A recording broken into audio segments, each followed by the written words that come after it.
that high. Don't think we're ever coming down. So let's live it up, pick it up, just call me up. Say anything and I'm down. We're just like a fire, and we'll just pick it up, don't wanna stop. We'll keep it going all night. Yeah, yeah. 'Cause I want to dance in the rain. Yeah, I'm tripping on a feeling that ain't going away.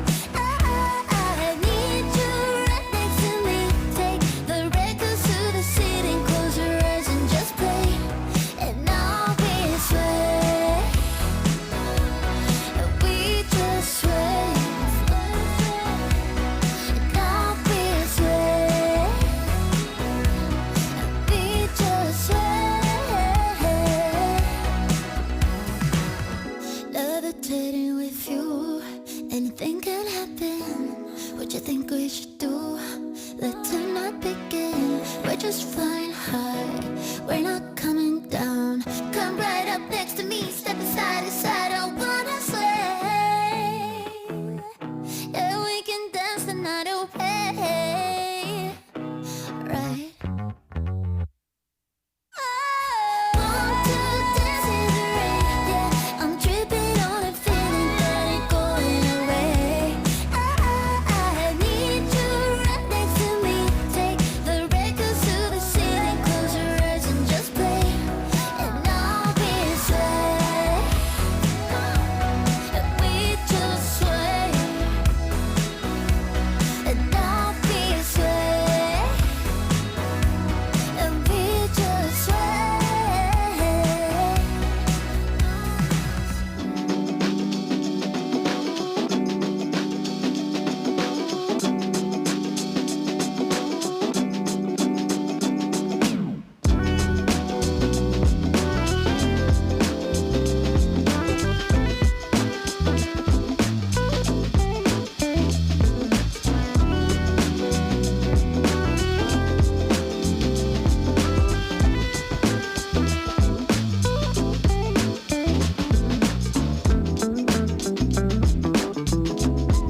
stand up strong, face the truth about themselves, to understand what went wrong. I know we can find a way. I know we can find a way. I know we can find a way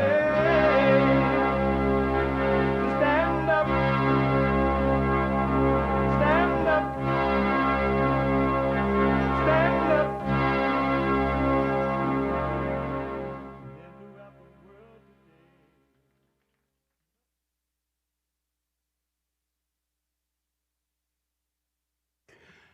Uniting the races with truth instead of dividing them with lies.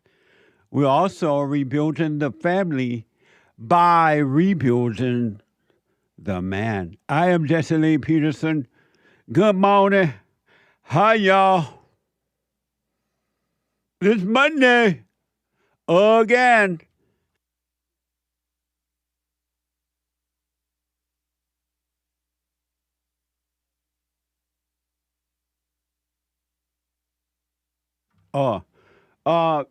Good morning. Hi, y'all.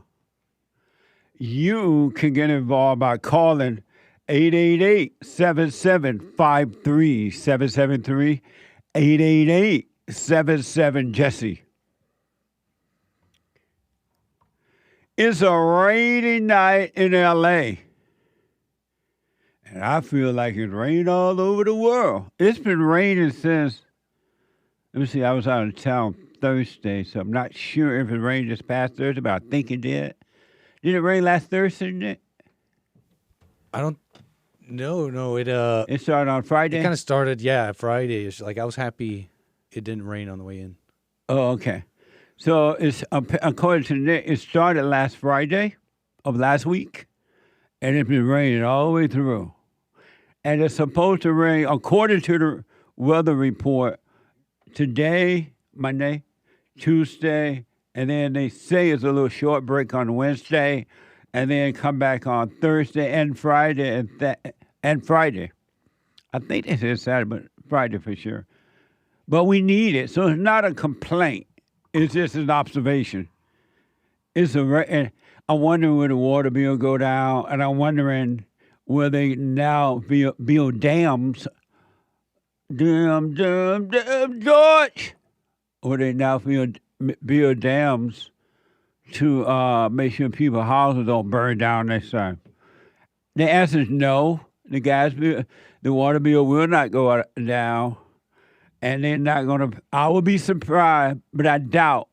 But since it's been said that Gavin want to run for president, I doubt if they build one dam. But we'll see. I could be wrong.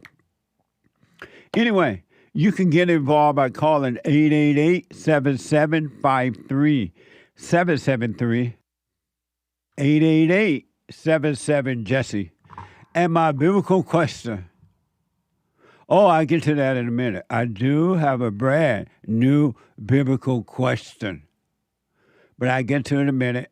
We'll discuss a little bit about last week's biblical question, and we did discuss it in the fellowship yesterday. It was amazing at rebuildingtheman.com/church, rebuildingtheman.com/church. We have every way that you can watch and support the show listed on JesseLeePeterson.com/show, JesseLeePeterson.com/show. And if you're out and about and you just can't sit and watch it, because we are heard around the world by everybody and their mama. And so different time zone, people got things to move, they got to be doing. You can podcast, but you can listen on your phone. Your phone. By calling the listen line at 605-615-4131 on TalkStream Live, 605-615-4131. And to donate and have your comments read out loud, go to Buy Me a Coffee. BuyMeACoffee.com/JLP Talk or Bond JLP Cash App Bond JLP Cash App.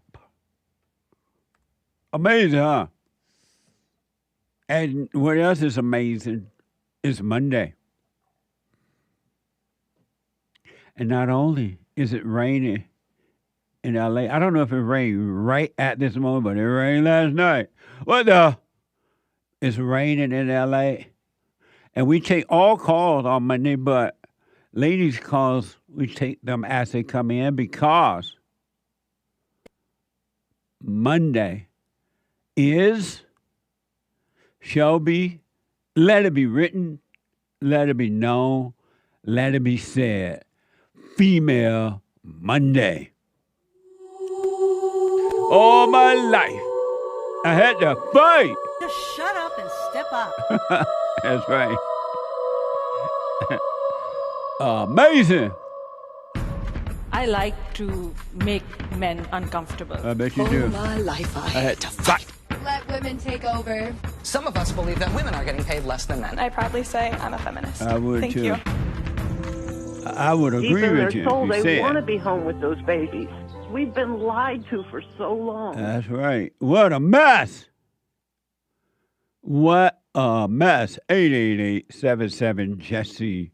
888-77-53773. Quick. Last week, biblical questions. If you missed yesterday's fellowship, fret not. You can podcast. They're all amazing. I just don't know what to say. It's amazing.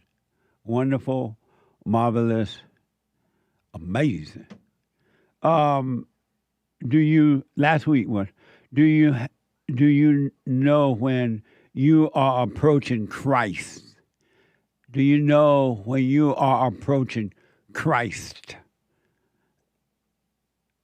And no, how do you know? Thank you, Derrick. How do you know when he's talking about you, my producer? How do you know when you're approaching Christ? How do you know when you're approaching Christ?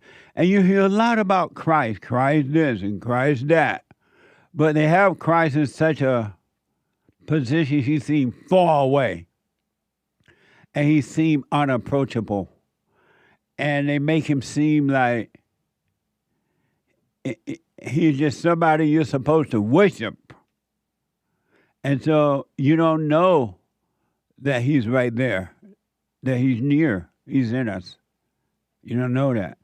And so these biblical questions are put there for the people who want to wake up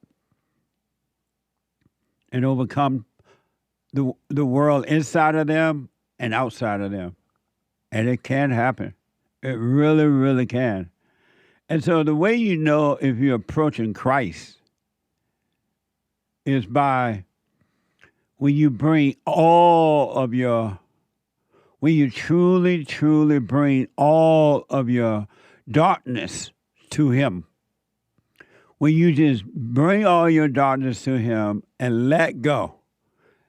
Let it fall. Let it go. Live with it. Walk with it. Sleep with it. Do nothing about it. Do nothing about it. You bring in darkness, I mean your stress, your anger, your resentment. Anger and resentment are the same, but I got to slash resentment because people think because they're resentful, that's fine. A lot of people think anger is fine. But when you bring all that, your fears, your doubts, your insecurities, your suicidal thoughts, your loneliness, your revenge for nature, your gossipy nature, your want to be like someone else nature. When you bring all of your darkness, whatever it may be, you keep thinking about the past or the future, which doesn't exist. But when you bring all that to him, you're bringing the darkness to the light. Christ is the light. And you're just dumping it on him and do nothing about it, but be aware of what's happening in you and do nothing about it. The awareness, which is the light, will destroy the darkness. But you got to completely bring it to Christ, to the light, and let it go. And go to work, pay your bills, make your breakfast, lunch, or dinner, go to the gym. Just go about your day, teaching your children if you're homeschooling or whatever, and be aware of what's going on inside of you and do nothing about it. You are approaching Christ. He even told you to do it.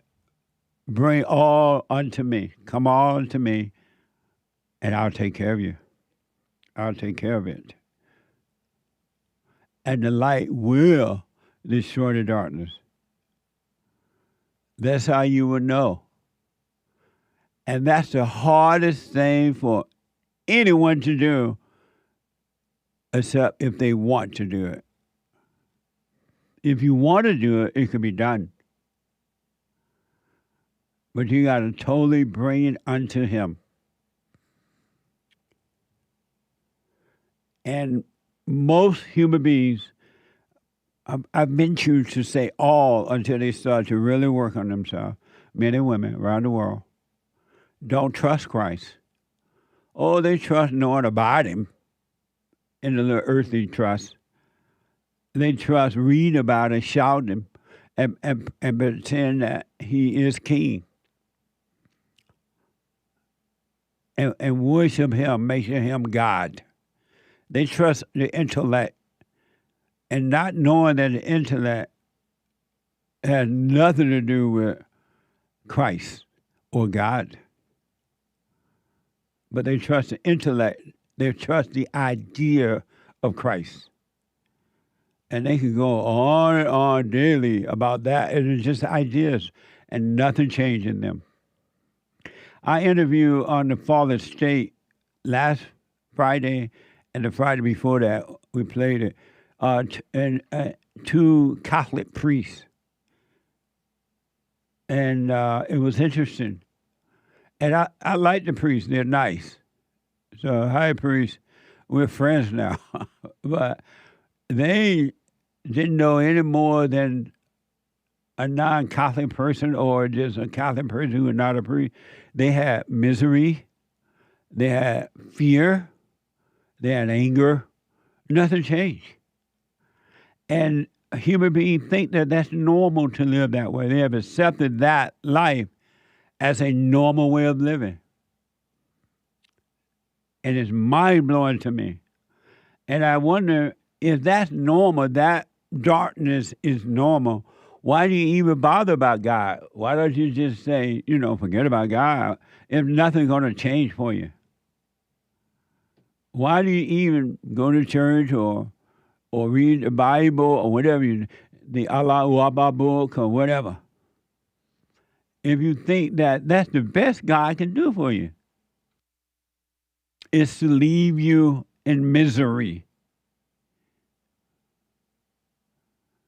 That's crazy. But that's the way the world crumble. Something like that. That's not it, folks. There's another way. That's the way the cookie crumble, but the world are too. Their names were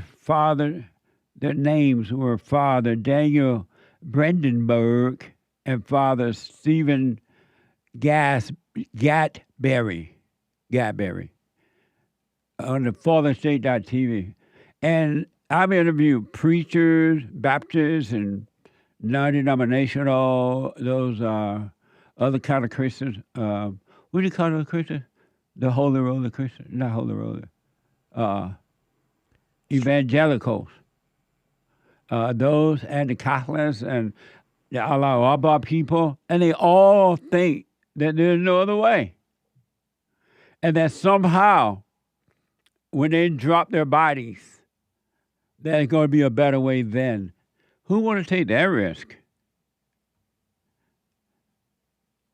Why not now? Christ came that you may have peace now. So check out yesterday's fellowship. It was amazing. And we dealt with that question of how do you know when you're approaching Christ? The average Christian have no clue about how you approach Christ. They think he's so far away and he's so big, he can't be approached. And they think that you compare yourself to Christ. Amazing, huh? So check it out, rebuildingtheman.com/church. Brand new biblical question. And this one, oh Lord, not George, Lord. This one is a doozy. It's better than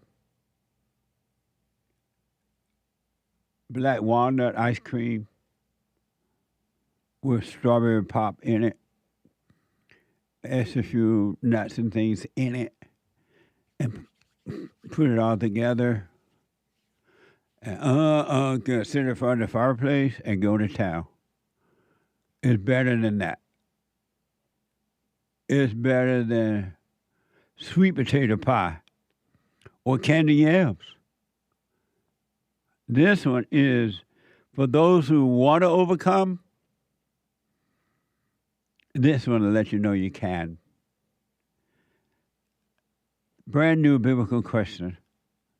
Christ said, I didn't say it, Christ said it. Greater works than I do shall you do. What did he mean by that? How do you do greater works than Christ? Especially those people who think Christ is God. How are you going to do greater works than God, right?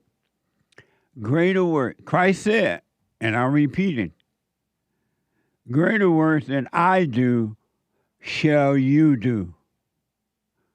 What did he mean by that? Ooh, just you, I done it this time. Oh, Lord. Greater works than I do shall you do. What did he mean by that? Amazing, huh? You know what he meant by hate? You're a homegrown Christian. I am and indeed. You went to a Christian college. I did. And you went to a good Mexican high school. Were your school Mexican or Asian? Both. It was mostly Mexican, but also Asian. Any white people there other than you? A handful of us. Yeah. Maybe even a percentage of us were white. Did y'all get beat up? Never. That's how you have to go to a black school for that. Right. So what did Christ mean when he says, greater work than I do, greater works than I do shall you do? Well,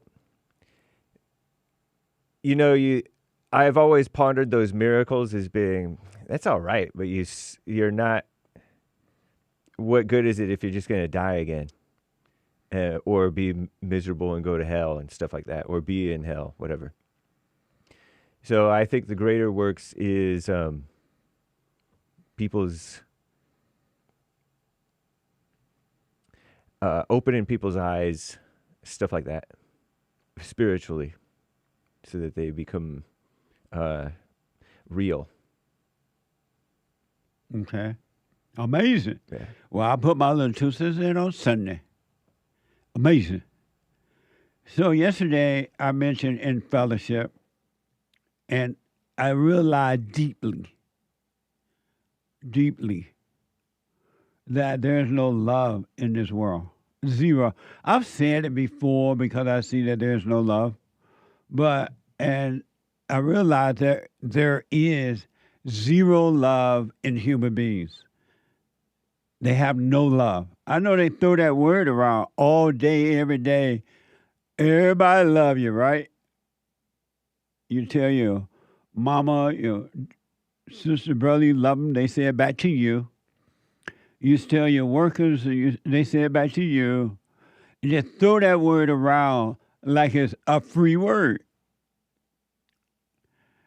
and they say they love you, and you say, I love you too. Or you sometimes say it first, and they say it back to you. And you believe it, and they believe it. And you believe what you're saying. You do believe you love them, but you don't. There is no love in this world. I was talking to someone the other day, and they were saying how bad the liberals are, liberal Democrats are, and that the Republican, conservative, Christian conservative Republicans are better. And I let them talk. And then I said to them, Republican, Christian, conservative Republicans are no different than liberal, communist, socialist Democrats. They're no different than them. Zero, they're the same. Except that one side of the road has taken different views than the other side of the road, and then they come together in the middle of the road and they fight. And they're fighting because they both think that they are right. They both think they're right, and they fight. And then when the fight is done with whatever side, they go back to their side of the road. Both sides turn on each other and fight. Because you may disagree with one thing or agree, and they may agree, and they'll form an army and turn on each other, and they fight. The Christians, conservative, Republicans, the representatives and the voters are as bad as the Democrats, representative and voter Democrats. They're no different. They all fight. And they all agree until they don't agree. You say or do one thing that goes against their idea of what is right, because it's just an idea. Human beings don't know. We don't know what's right or wrong. And that's why we play God, because we've been taught what's right and wrong. And it's based on what you've been told is right. And you hang on to that, and then you fight anyone that disagrees. And you're wrong. Because if you truly knew right, you would not be fighting. If you truly knew what was right, you would not be fighting. You would lay your weapon down. Christ said, lay your weapon down. I'll fight your battle for you. But they're no different. They turn on each other when they can't get to the other people. And it's the dirtiest thing I ever seen, but it's everywhere. It's in the air. It's everywhere. But I got proof. It's in families. Families turn on each other and fight. And they build an army. And they try to destroy you. Your own family. Your own mama. How many times have you heard people say, I went to mama and I wanted to forgive her, and I told them sorry for resenting her, that I realized you can't help yourself, mama? And mama get ticked. And mama go to the weaker brothers and sisters, cousins, uncles, or somebody, and she build an army against you. And they join her army. And you haven't done anything to them, but they join mama army and go after you. Well, the Christians and conservatives do it to each other too. And the Democrats do it to each other too. They have no love. There is no love in human nature. You're not going to find anything at any point, any good in human nature. You just find thrills. Ego thrills. but nothing good. And I have this story. What really made me focus on it, I counsel all the time with men and women around the world, family and individual counsel, and they all have the same problem: no love.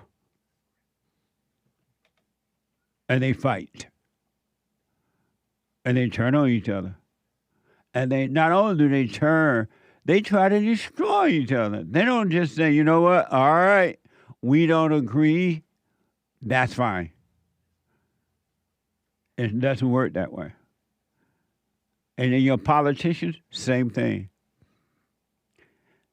There's this female by the name of Marjorie Taylor. Her last name is Greene. Marjorie Greene, middle name Taylor. And this female, at one point, seemed so conservative and Christian and holier than thou. I spoke at a conference down in Florida with the mega group. What's that organization? AIPAC. AIPAC, where Christ is King. And Marjorie was there, and they loved her. Not everybody. There were some people in the crowd that didn't like her. We were sitting at a table with some people that did not like Marjorie Greene. I was like, what the? And I didn't know what that was, so I didn't understand it. But anyway, Marjorie, that's her name? Taylor Greene, at that time, was a conservative from Georgia. Georgia on my mind. And she was a Republican, and she appeared to be a strong Republican. And then the Great White Hope comes along, and Marjorie Taylor Greene, loved Donald Trump. Really, she was like one of the leading Republicans in supporting and loving Donald Trump because she was a Christian and she was conservative and she loved Donald Trump.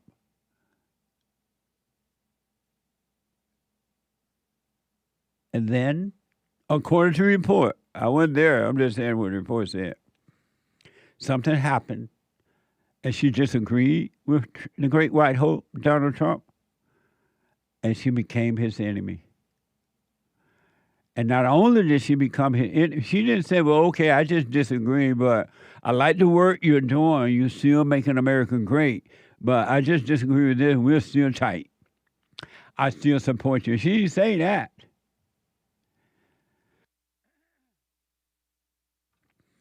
Marjorie Greene crossed the enemy line and went over there and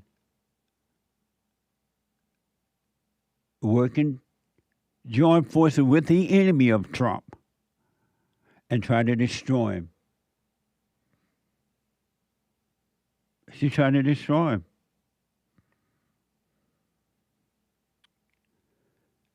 By joining forces. I don't know if she still supports him or not, but I know that has crossed it into the enemy territory, and she's trying to destroy him. Where is the love? And she still calls herself a Christian. Where is the love? I'll play that for you when I come back from the break and take your phone calls and your super chats. 888-77-JESSE. Back in a moment.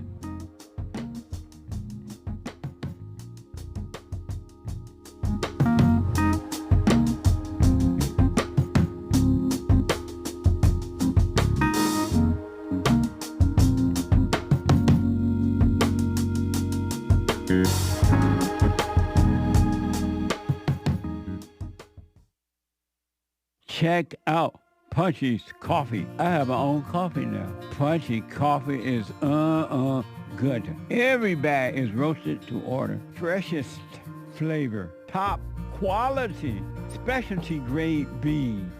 Good. Every dime goes back to Bond, my nonprofit. And we are rebuilding the family by rebuilding the man. So when you're drinking coffee and enjoying it, just know you're helping somebody. Amazing coffee. Punchy has his own coffee now. What the? And it's so good. All the way from the plantation to my own coffee. Who would have thought? Did that coffee come from the plantation? Did I pick my own coffee? Check it out. Go to rebuildingtheman.com, rebuildingtheman.com/stores, and get Punchy's coffee.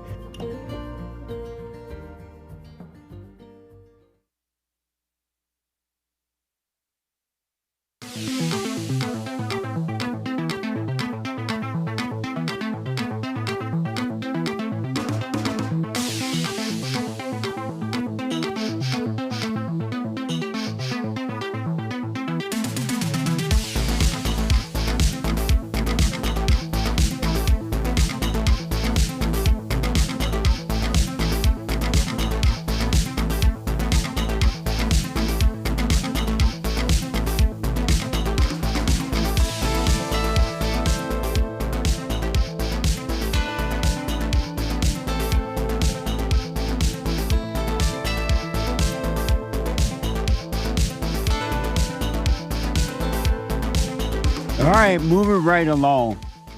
Good morning again. The Hake Report is coming up at 9 a.m. The Hake, H-A-K-E report.com from 9 to 11 a.m. Pacific time. And after the Hake Report, are you doing a show today? The American Anchor Baby at 11 a.m. Pacific time, the American Anchor Baby.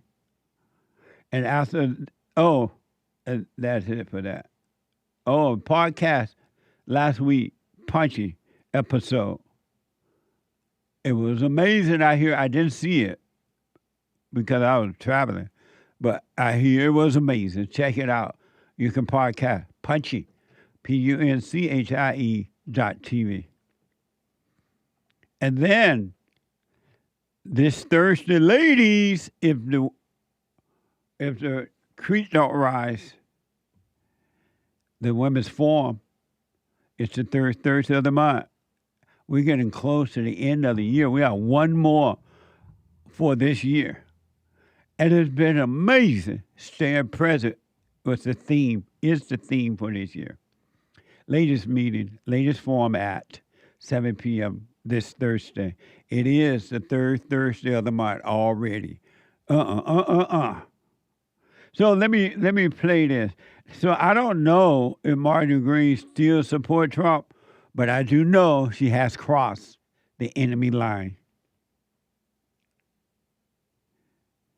There is no love in human beings. Just because you agree on something, that don't mean you love one another. If you doubt me, look at relationships. When a man and a woman meet, they both say, I love you. And they say it back to each other, and they bring flowers, and they smile, and they go at expensive dinners, and then sometimes they move in together or get married, and then they fight. Where did the love go? Is it possible to have love sometimes? Is it possible to have love until you disagree and then the love is gone?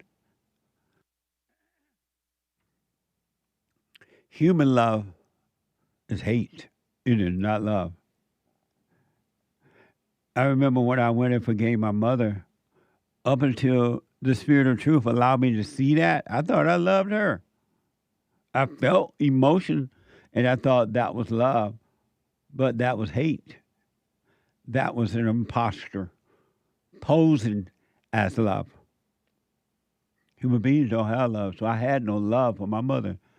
And when I saw it and when I forgave her, and for me, most mothers don't do this, but she said, I'm sorry. And she told me about her life, and exactly what happened to her, she did it to me. And the rest of the brothers and sisters, they just don't realize it. or they realize and they want to admit it. But she said, I'm sorry. And it was amazing. And then when I forgave her for it, I love her now. She's dead now. She dead. But before she expired, relationship was tight. She would call me about her issues because I held nothing against her anymore. And it didn't matter how she was acting or whatever. It didn't change that. Human beings don't have love. Love comes from above. And love is not a feeling. Love is not based on anything with anyone else. It has nothing to do with you. It doesn't even have anything to do with individuals that finally accept love. It's a new nature. But human beings are wicked. CBS News.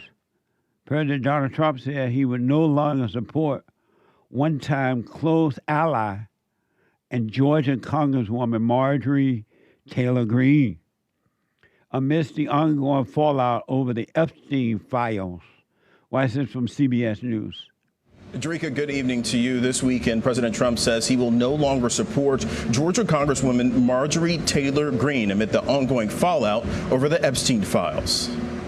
On Saturday, President Trump blasted his one-time staunch MAGA ally, Representative Marjorie Taylor Greene, calling her Marjorie Traitor Greene in a Truth Social post one day after referring to her as a ranting lunatic in another.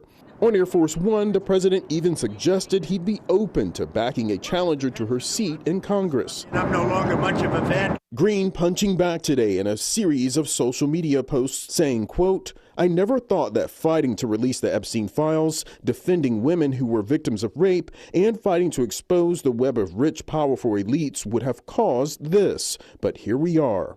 The firebrand conservative has been a steadfast supporter of the president, often appearing by his side at campaign events. We're going to re-elect our favorite president, the greatest president in United States history, Donald J. Trump. The president's turn against one of his fiercest supporters takes place ahead of an upcoming House vote compelling the release of more Epstein files. Amazing, huh?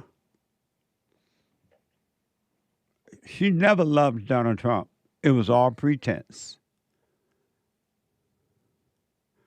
And it's amazing to see it. So she didn't just, I'm fine with disagreement. Okay, you disagree, but why do you have to try to destroy a person? And I'm surprised. I mean, I'm not surprised now, but I didn't really know Marjorie Greene. I was speaking at Nick Funche. That's his name, right? Nick Funche's conference. Correct. Down in Florida. And she was there, one of the speakers. And it was Christ is King. And she was smiling and agreeing. I never imagined that she would one day turn against Donald Trump. Meaning, fine disagreement, right? But she crossed the enemy line. It reminded me of, I've heard stories of military people who goes over and get information about the enemy. They cross over to the enemy territory to get information for, let's say, America, right? And they're fighting their enemies. And then while they're over there, they are seduced by the enemy. And so with money and promises and ego stroking and stuff like that, and they turn on their own country. And they go and tell the enemy the secrets of the country so that in hope that the enemy can destroy the country. It's the same spirit. It's the same spirit in every human being until you overcome it. When Christ said, and I repeat, an angry/resentful person, because resentment is anger, cannot be trusted. An angry person cannot be trusted. I don't care who it is or what position you're supposed to be holding in life. It's so true.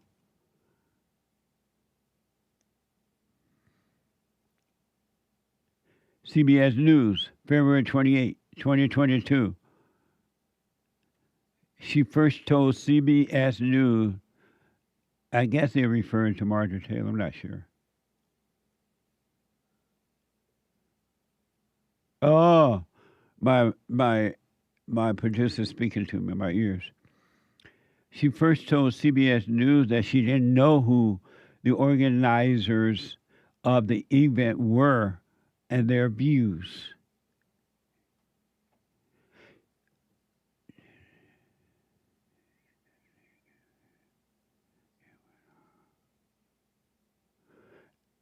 Yeah, when she spoke there, and I was there, so this ain't no hearsay. She got rounds of applause, and she spoke well about Nick Fronte. Loved him. What a mess. And now, like, who? This is in every human being. There is no love.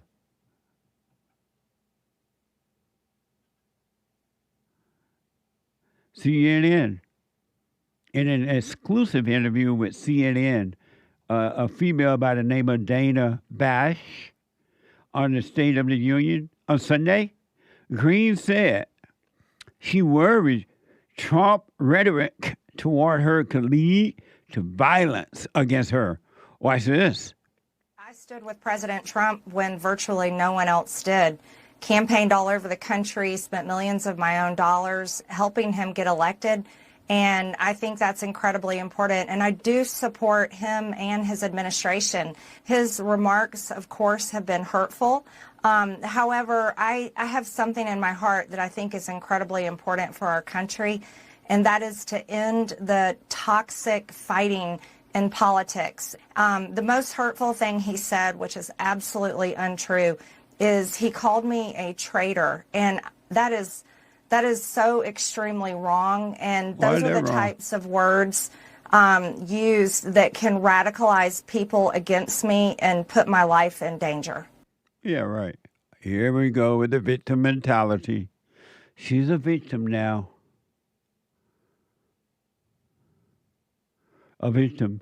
I thought Marjorie Greene Taylor, whatever her name is, was already getting threats from the other side. Remember, if I remember correct, I'm black and slow, so I may not be remembering right, but there was a report that says that people were calling and saying that somebody was breaking in her house or she was doing something, and the police and people would show up at her house, and it wasn't happening. Something like that. Did she already say she was being attacked by the left? So how come she act like, not in Trump said, when you said allegedly she gonna be attacked. She ain't scared. I was just so scared. When she's crying, she's lying. How can you cross enemy territory? CNN is not a fan of Trump, and she knows that. She absolutely knows it. And that looked like I may be wrong, I'm just saying, but that looked like crossing the enemy territory into enemy territory.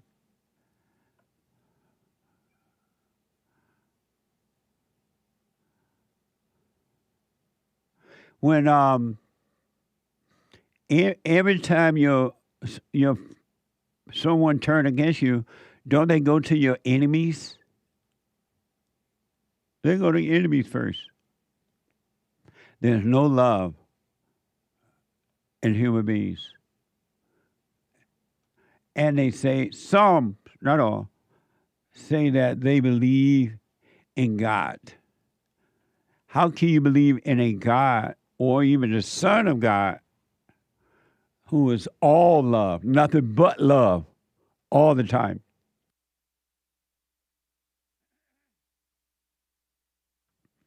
Nothing but love all the time.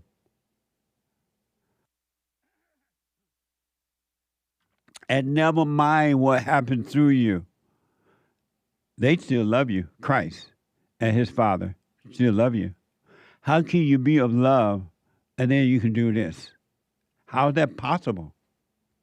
How can you be of love and get mad at someone because they don't agree with you or they believe differently than you do?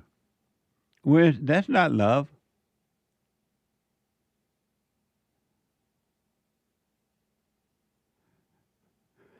The great white hope, Donald Trump. I call him Donald Trump. Some people call him amazing. What manner of man is this? The wind and the sea obeys him. Some people call him king, and they rally around the world worshiping the king. Some people call him daddy. I call him the great white hope. He said, according to this report, he doesn't believe her life, referring to Marjorie. He doesn't believe her life is in danger. Watch this from C-SPAN. See what happens. Her life could be in danger because of the rhetoric. Her life is in danger? Who's that? Marjorie Taylor Greene, she says. Marjorie Traitor Greene. I don't think her life is in danger. Frankly, I don't think anybody cares about her. Okay, what about you? Marjorie Traitor Greene, Traitor Greene, he said. It sounds like that was said. Who is that? He's like, who? Oh, God. That is amazing. Marjorie Traitor Greene, he said. Greene said she stand with the rape victim, meaning the accusers. And I've told you 1,000 times, conservative, and not all, conservative Christian women are no different than liberal, democratic, non-Christian women. They don't stand with men. They'll become a victim just like that. A conservative Christian woman will take you to court and take your children away from you men as quickly or maybe quicker than a non-Christian conservative woman. Really, they don't have love. Be not deceived.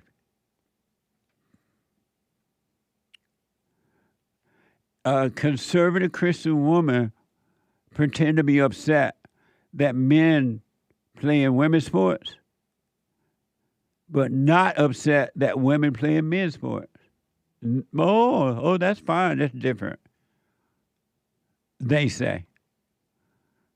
Human beings do not have love.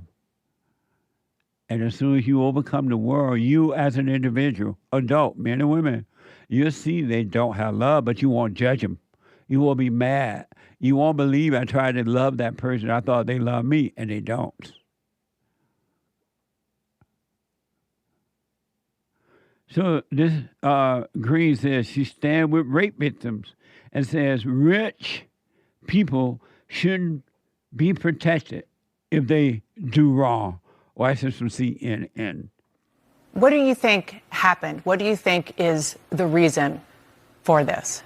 Unfortunately, it has all come down to the Epstein files, and that is shocking.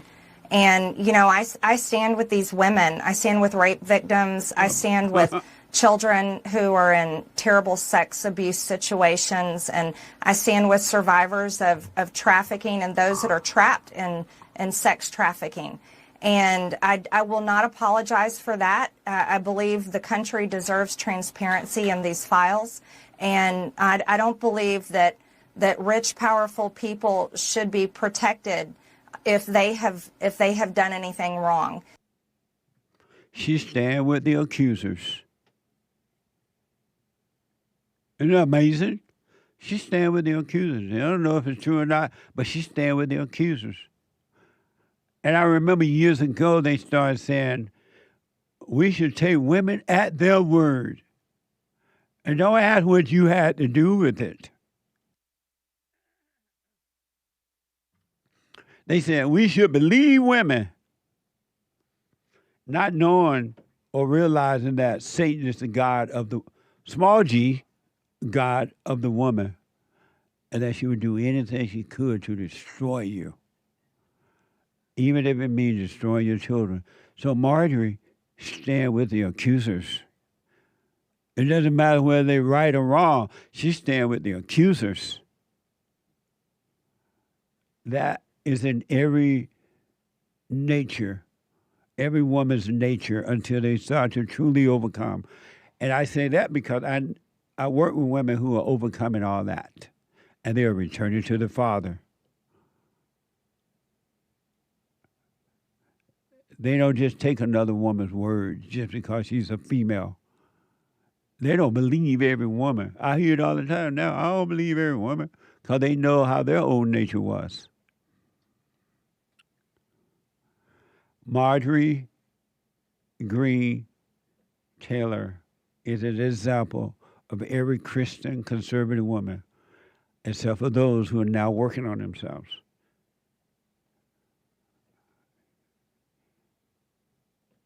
Except for those who are now working on themselves. And I tell you this because I want to encourage you, those who want it, you can overcome the world right here while you live.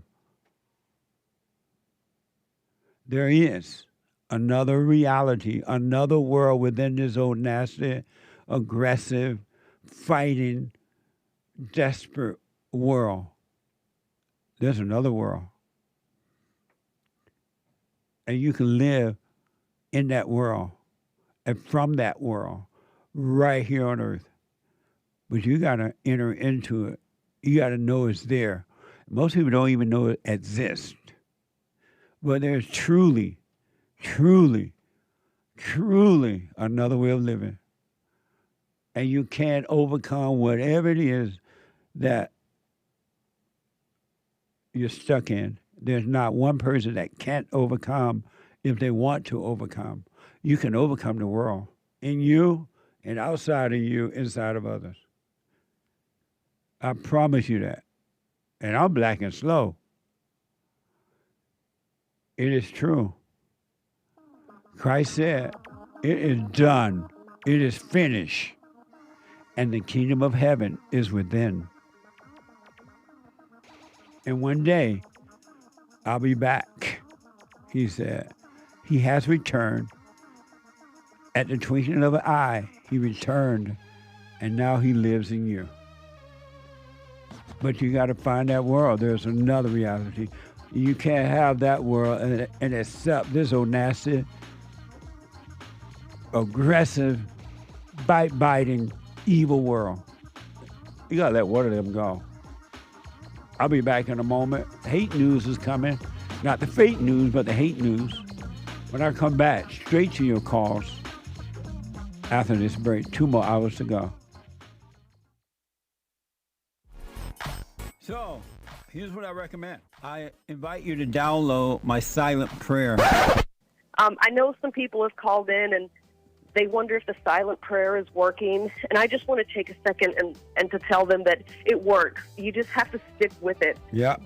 That's the first thing I started doing before I even forgave my parents. And I was so depressed and suicidal at some times that I just would have to stop in the middle of my job or whatever I was doing and go into the silent prayer. And it really does help. Like, I don't have those anymore. Amazing. You haven't seen anything yet. Doubt every thought. Bring every thought into captivity. Just let them all pass. Don't judge them. You haven't seen anything. It gets better and better and better and easier, easier, easier. So my gift to you, no charge, at rebuildingtheman.com/church.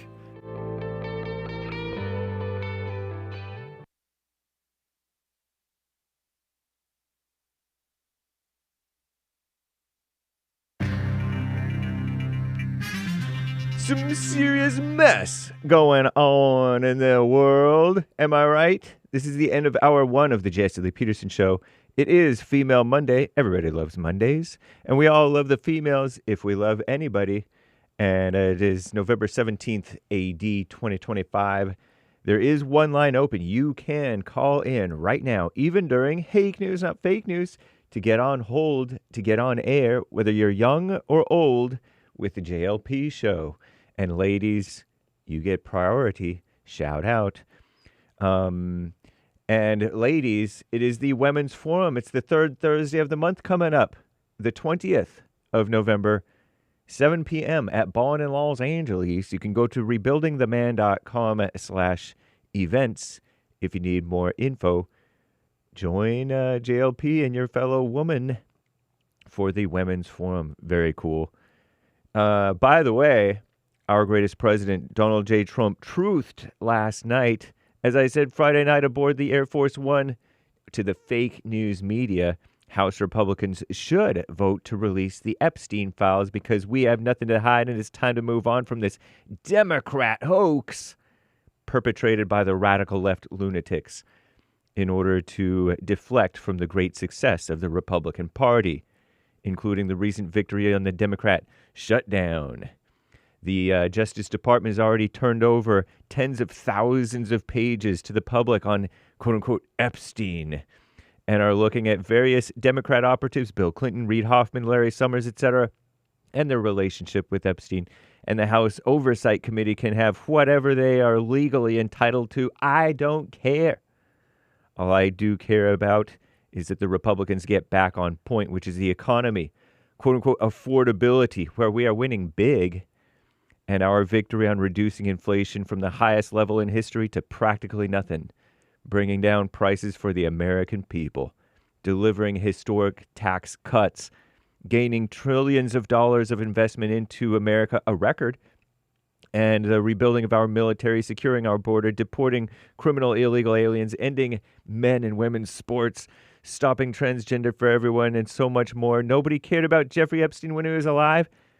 And if the Democrats had anything, they would have released it before the landslide election victory. Some quote-unquote members of the Republican Party are being used, and we can't let that happen. Let's start talking about the Republican Party's record-setting achievements and not fall into the Epstein trap, which is actually a curse on the Democrats, not us. Make America great again. Our greatest President Trump. And Commie Nonsense Network, CNN, reports that the U.S. government recently stopped minting pennies. You know why? Because it costs 4 cents to make a penny. Due to rising production costs, economists say the nickel could be next. Wow. As officials reconsider whether low-value coins are worth keeping in circulation. Whew. And our greatest president, as you heard just now, has called on House Republicans to release the Epstein files, saying there is nothing to hide. Marks a stark reversal from his previous efforts to discredit the effort. Not really. After months of delay, the House is set to vote this week on whether to release more files from the case of the convicted sex offender. Republican Representative Thomas Massie, another traitor, the lead co-conspirator, co-sponsor of the bill to release more files, Epstein files, said he believes that 100 or more GOP lawmakers in the House could support the release of the documents when it comes up for a vote as soon as tomorrow, Tuesday. While the House bill is expected to pass, it awaits an uncertain fate in the Senate. Meanwhile, in America, air travel, flight reductions at 40 major airports mandated by the FAA set to come to an end today. This is a relief for travelers and airlines, perhaps, following widespread cancellations and delays over the last week, with the shutdowns and all that stuff, and these air traffic controllers calling out sick in the TSA too, doing sick outs when they're not even sick, or working second jobs. The cuts reduced air traffic by at least 4% at some of the nation's busiest airports, and it messed everything up. I'm James Hake. Now back to the JLP Peterson Show, Hour 2.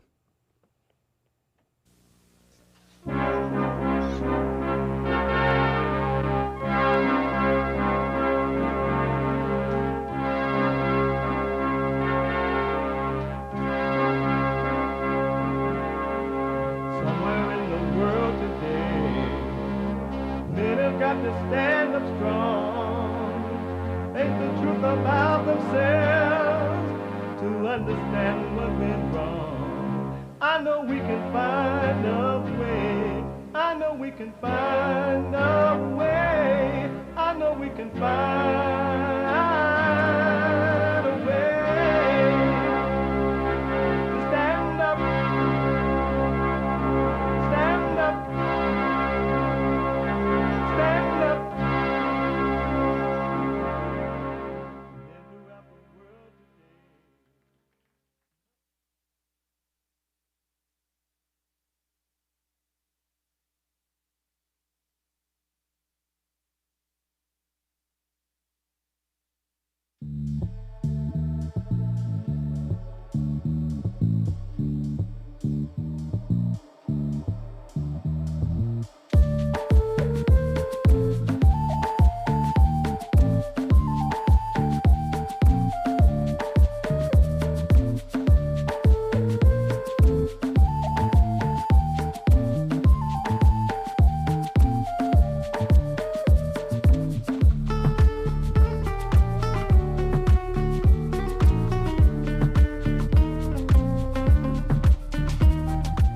Uniting the races with truth instead of dividing them with lies. We're also rebuilding the family by rebuilding the man. I'm Jesse Lee Peterson. Good morning again. You can get involved by calling 888-7753-773. 888-77-JESSE. Brand new biblical question, and it's a doozy. Is not even describing it. It's so good. Christ said, greater works than I do shall you do. What did he mean by that? Greater work that I do shall you do. Amazing. Amazing. We have every way that you can watch and support the show listed on JesseLeePeterson.com/show. JesseLeePeterson.com/show. Or if you got to run around today and you just can't sit and watch the show, you may have to go to the gym or whatever. You can be listening on your phone by calling it Talk Stream Live at 605-615-4131. 605-615-4131. And to donate and have your comments read out loud, go to buymeacoffee.com/JLP Talk. Buymeacoffee.com/JLP Talk or Bond JLP Cash App. Bond JLP Cash App. Amazing. I'm being told, but I don't know where they get this from, so I don't know if I should mention it or not. Because I don't know if it's true or not, because they didn't say where they got it from, that Donald Trump, the great white hope, said they should release those Epstein file things to show that I don't want to repeat because I don't have it here, but something like that. And he posted it on Truth Social and told media aboard Air Force Ones. Let me see. Okay, he posted it on social media and told media aboard Air Force One on Friday night. This is from the BBC.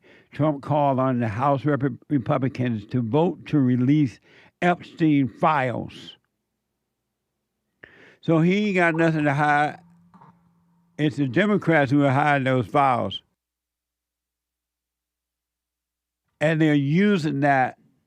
They don't want to release them because they want you to think Trump is trying to hide them It sounds like, it seems, if this is true, so that they can get votes. They can get votes. That's what they want. They want to get back in power. Democrats, you can't hide. You want power. You want to get back. They don't care about you.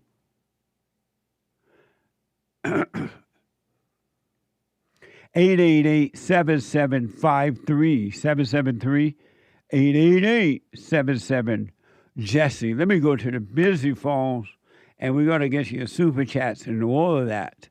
Let me go to Mimi out of Los Angeles. Mimi, good morning. You are on the air. Good morning, Jesse. How are you this morning? All is well. Good. You know, I just kind of wanted to mention throw my opinion in the hat, especially about Marjorie Taylor Greene. You know, we had an opportunity to discuss women and, you know, women that don't trust other women. What's so interesting is that, you know, women always claim to be so pro-women, but ask another woman to come into your house and live in your home. Like, women can't even stay around each other for longer than 24 hours before it becomes almost dangerous. Yeah, yeah. And it's so interesting that everybody always wants to talk about the victims, but women are the biggest exploiters of anything, you know, and women that have been kind of in that lifestyle or have been kind of manipulated into certain, you know, things that are on the table with the Epstein files. You know, there's just this level of exploitation that comes from their story. You know, if you ask what we now call sex workers, if you ask them, you know, hey, get away from this lifestyle, come and live in my house, I can assure you she's not the first one to sign up for that. And so it just becomes really interesting how this whole thing becomes this big old lie. It's just, I don't know. To me, it's just like, you don't stand for the sex workers or what does she say? She stands with those that have been, you know, victims of human trafficking. I mean, because all of that doesn't necessarily need to be shouted from the rooftops. I think there was a time when, you know, those kinds of things were very delicate situations, like when those things were done in private. And why is this all just this big old show? It doesn't make any sense to me. It's all ego-driven, and it has nothing to do with love. And it has everything to do with the hatred of men. These women play victims because now, since we've been told, believe every woman, they're just on a warpath to destroy and not to build up. They have no love. And you know, I hate to even ask the question, but you know, Mimi, I'm always one to ask a good question. When does this end? When does this end? You know, if you mentioned Christ coming back, and I think that we are all, especially those that ascribe themselves to be Christians, I think that we all thought that there's just this heavenly day that comes when Jesus comes back and we can just be done with all of this evil. And I guess the question is, when does it end? It ends when you overcome the world. And it can end right now. If you were to overcome the world right now, it can be done. And you can live in this world and not be bothered in any form or fashion about the evil nature of human beings. The cruelty of human beings, men and women. The moment you can overcome yourself, the false self, you can have perfect peace right here and wouldn't be bothered about anything concerning another person, period. You don't have to wait to die. It can end. It's done. It's already finished, but you got to enter into that other place within the kingdom of heaven. I'm glad I've asked because that sounds lovely. Yeah, it can end. It's already done. Evil has been defeated It's just that most people don't know it, and so they won't overcome evil by forgiving. A simple thing as truly forgiving can make you free, and the average person will not do it. I'm being told that Marjorie Greene hey, where you get that from?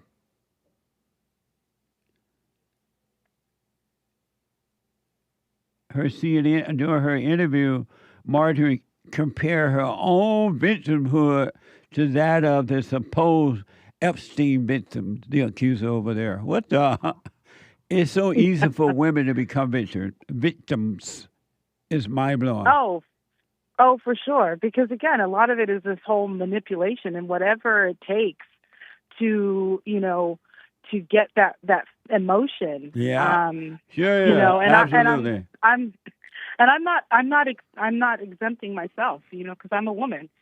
So I'm not saying like, oh, she's doing this and I don't do it, but it's just interesting when you have an opportunity to continue to look within. Yeah. It's uncomfortable. It's definitely uncomfortable, but how many stabs have you had this morning? This morning? Uh-huh. I would say about 4. Oh, that's so interesting that you asked. Thank you for reminding me, because they feel literally like death. Wow. If you could truly, this is so amazing. I don't even know. I tear up a little bit about to say it. If you can watch the stabs while you're at work, while you're driving your car, while you're making or having breakfast, lunch, and dinner, when you're home, if you could be aware of the stabs, you will also be aware of the spirit that come and save you from the stabs. You would see it, but you got to be aware of the stabs. And you will see that the thing that caused the stab would disappear because the answer will come, the help will come from the truth if you could be aware of the stabs. But you got to be aware, stay aware of the stabs all day long. Okay. And then you can test this. Just be aware of one stab. Just one. And when you're aware of that one stab, you're going to also be aware of the light that comes to destroy that one stab, take it away from you. And then that's going to make you want to be aware of another one and another one and another one. And it would be amazing, but you got to be aware of the stabs. Most people are not aware of the stab. And aware of the stab meaning you don't just become aware of it once you're in pain. You become aware of it coming to you and happening and watch it happening. And then that's what true awareness is. Okay. Yeah, thank you. Yeah, that's important because it stabs gum, that's for sure. It's always a pleasure talking to you, Jesse. You too. But be aware of the stabs today. Okay. Really? Absolutely. And every human being get waves and waves of stabs all day, but they don't see it. They don't know that that's what it is. So be aware of that. Okay. Absolutely. Amazing. Thank you, Mimi. All right. Awesome. Have a great day, Jesse. You too. Amazing. 888-7753-773. First time caller, Christopher out of, there's a Chicago, Florida. Why does it say Chicago, Florida? Out of Florida. Okay. Christopher, you are on the air. Yes, sir. Good morning, Mr. Peterson. How are you? All is well. Are you in Chicago, Florida? I'm in Key Largo, Florida. Oh, Key Largo. Yes, sir. Oh, he thought you said Chicago. He black. But welcome. You're on the air. I might sound black. I'm missing all my teeth, but you're black? I was raised in it. No. I'm white. I was raised in Mississippi, Alabama. Oh. But and Fort Lauderdale, Florida, and raised born in Jacksonville. But yeah, no, my mama took me up to Colorado, where she wanted me to get a northern education, instead of a Southern education. She was born in Jackson, Mississippi. Amazing. And so, Well, thanks for calling. Go ahead. Yes, sir. So, anyways, I really appreciate your show. You cut to the point. You get right. I mean, you're like a knife. You just cut right to it. And I just wish everybody could see it exactly like that. But anyways, they could see it if they wanted to see it, but most people don't want to see. They love the darkness and they hate the light. Precisely. Yeah. I get it. That's why that's why I moved away from all that. I had to move away. I had to get away and find perfect peace and happiness. And but it took me to get away from all that drama. People with the honking of the horns. I mean, we're all cousins. You know what I mean? I try to tell everybody every day, we're all cousins. We're all related. Amazing. In one shape, from Noah. Correct? Am I right or wrong? Is that true, Hate? I know that we're all the same. That's for sure. And that we only think we're different when we are angry and on an ego trip. We all think we're different, but we're really all the same. We're all the same. Well, that's what I'm getting at. We're all related like cousins through Noah. Yeah. Adam and Eve and then Noah, but whatever. You know the story of the Bible with Noah, but and I tried to explain. I was just talking the story about Noah the other way yesterday, how we're all related through that we're all cousins, and I believe it was a Cuban person and a black lady, and so let me ask you, white, right? Yes, sir. How do you feel about the genocide in America upon white people? I feel like it's a type of ignorance going on there because like the things about going on in Africa, like the show that I watched. Yeah. And things are going on in Africa, like with the white people had to leave and move to South Africa and open their own country and then once they left the Africans, they ran it into the ground. They didn't have no more water. They didn't have no more green grass. Is that right? Yes. That's what you told me. Absolutely. Yeah. So according to all the reports in America, it's kind of scary to me. Of course, I was raised in Mississippi and Alabama. I've had a gun pulled and put in my mouth several times. Wow. But I just stand up. I stand up. As a white person, do you feel safe in America? Well, I do, yes. Okay. Amazing. So you're okay. Do you recognize there is a genocide upon white people in their own country here in America? I do believe that, I'm not sure if I'd use the word genocide. I mean, but yeah. Genocide is a very strong, predominant word. You know what I mean? Because it's a very strong attack upon white people. Yes, I do believe that. Look at Jasmine Crooked. Minnesota. What? Huh? Look at Somalis in Minnesota. Oh, for yeah. instance, taking over Minnesota. Yeah. You remember that one? I do. It's a mess. I don't mind that.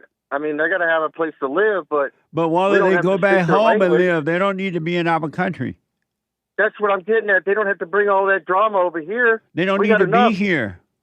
I don't really mind that they're here so much. Why? Like the Mexicans, but, that's the problem with white people. Why don't you mind that they are here?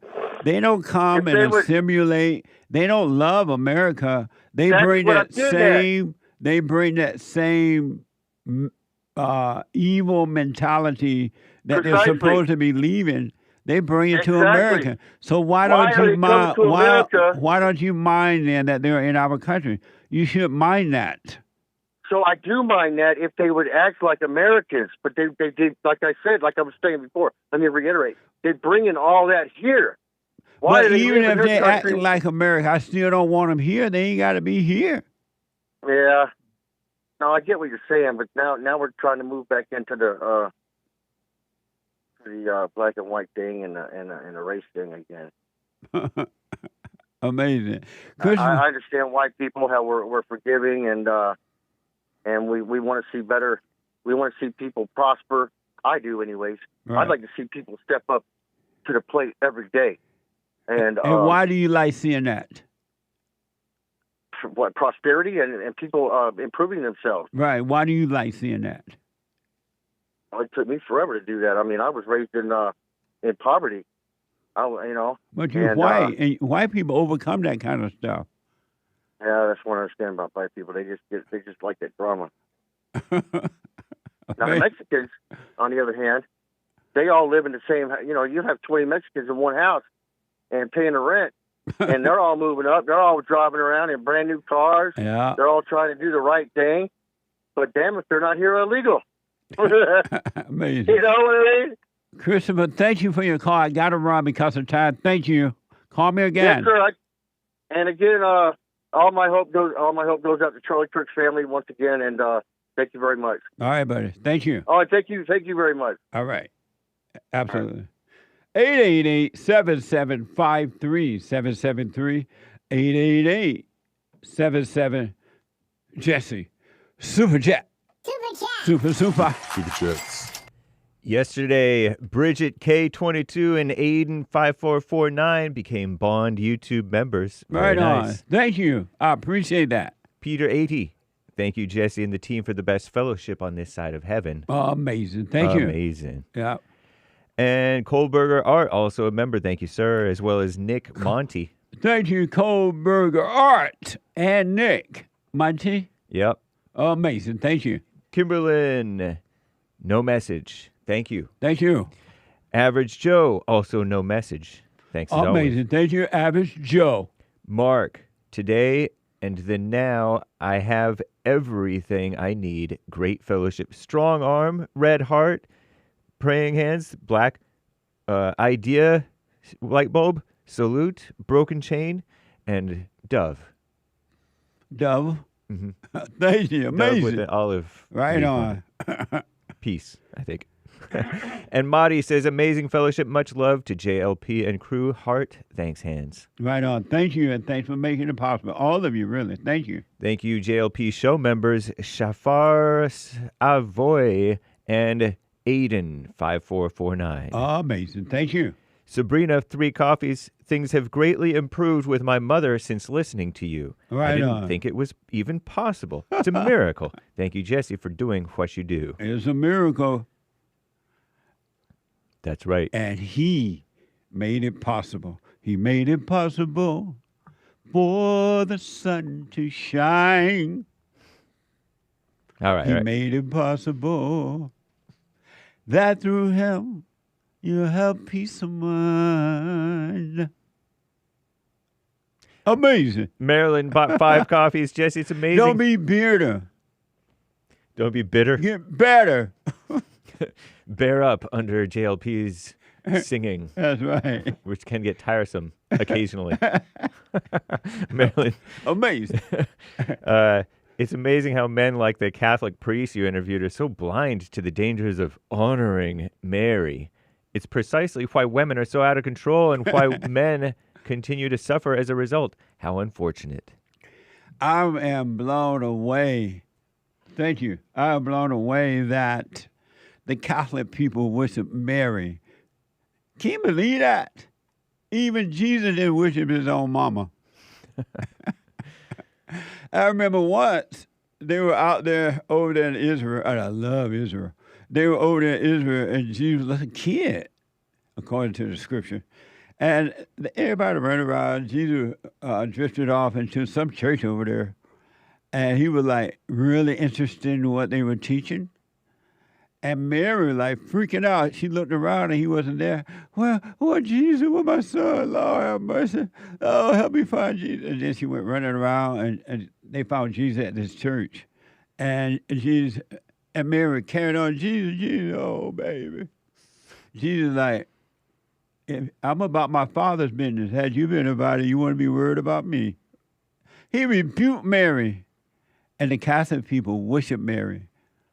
What the? Just like they made Jesus a God, they made Mary a God. Amazing, huh? Thank you, though.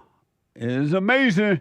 Thank you, Marilyn. James, 5 coffees. Jesse, thank you for pointing souls to the Father.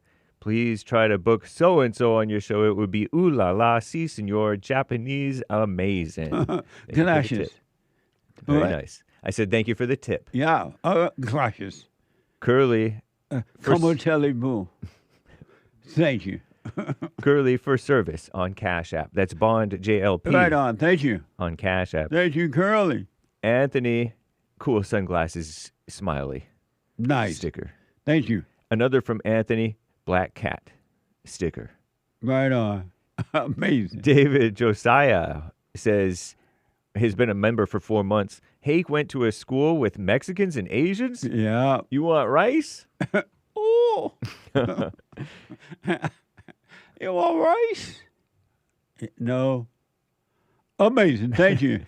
And he bought a coffee. We all witnessed the greater things we can do yesterday when Punchy pulled off the Do Brown medley at church. Great service. Stay favored and fitted. Cool sunglasses. Hashtag no judgment. Judge emoji. Just love. Hashtag. Amazing. Oh, they talking about what I had on? Your brown outfit. Oh, looking sharp. I didn't Indeed. know that, but I heard that. Amazing. Thank you. 3 coffees from Lori. Amen. Amen to church. The ego claims that everyone who dies is going to heaven. That way we don't seek truth and work on ourselves. It's an expectation we put on God, and we're all going to heaven. When my mom died, everyone said she's in a better place now, and I would ask, how do you know? Right. I'm grateful for waking up and being pointed to you, Jesse. Death precedes life. Everybody going to heaven except baby Jessica's daddy. It doesn't matter how bad. They say, oh, they're in a better place now. And I think people say that to try to make themselves feel better. All for the thrill of it. Thrill of it. Thrill of it. Amazing.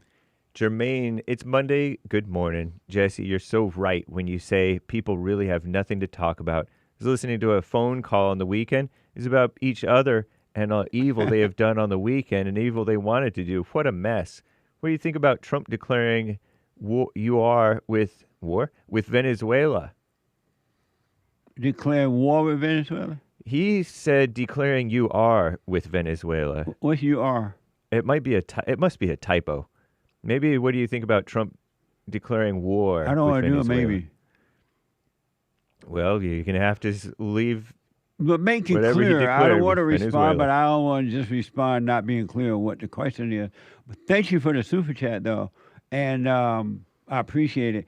But either by phone call, 888-77-JESSE, or make the question clear on your super chat. I appreciate it. Thank you. Gregatron says, happy birthday. Various birthday cake party emojis, stickers, balloons, gifts. Thank you for the birthday wish, but it's Hake's birthday every day, not my birthday. But thank you.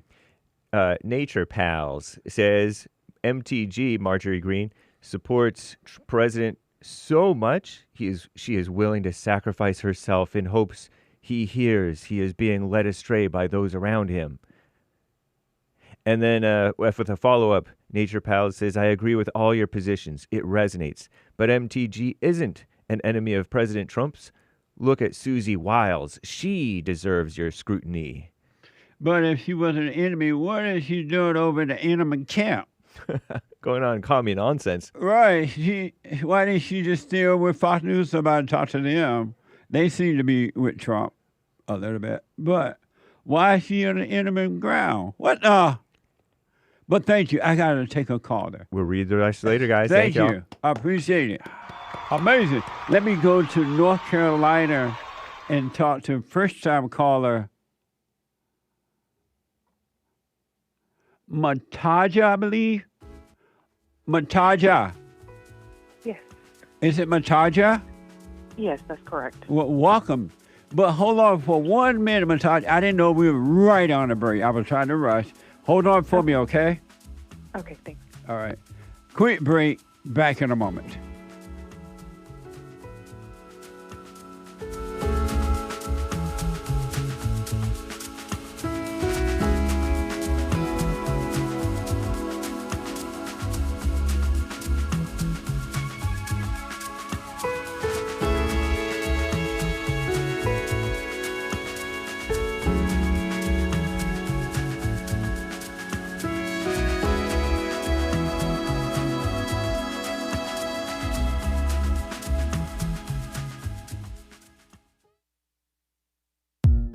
You know, Christmas is coming up.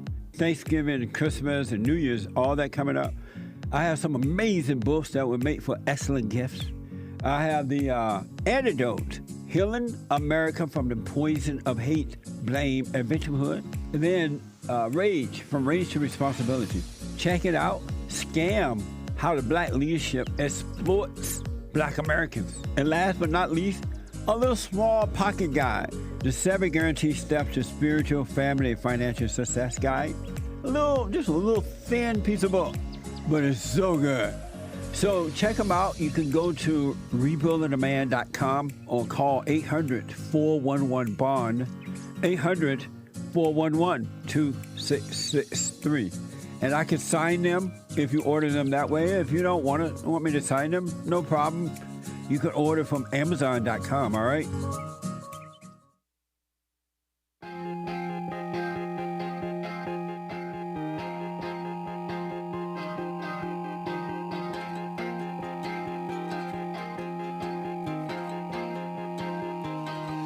There she goes again. Beauty queen on the web. But when she goes to bed. So, hey, you heard of Key Largo? Key Largo? Key Largo, Florida? Yeah. I've never heard of that. Key Largo, Montego. Baby, why don't we go to Bermuda, Bahama? Come on, pretty mama. Something. Maybe it is Key Largo there. But whatever. Maybe. Why don't we go down to Kokomo? I remember that song, but I don't remember Key Largo. I can understand why Derrick thought it was Chicago, Florida, because I would have thought the same thing. That's funny. Oh, amazing. Anyway, I do personal shout-outs for you on Cameo, birthday shout-outs, weddings, anniversaries, congratulations, encouragement, or whatever. I would do it for you. Go to Cameo, CAMEO.com/Jesse Lee Peterson. And check out the merch, amazing merch.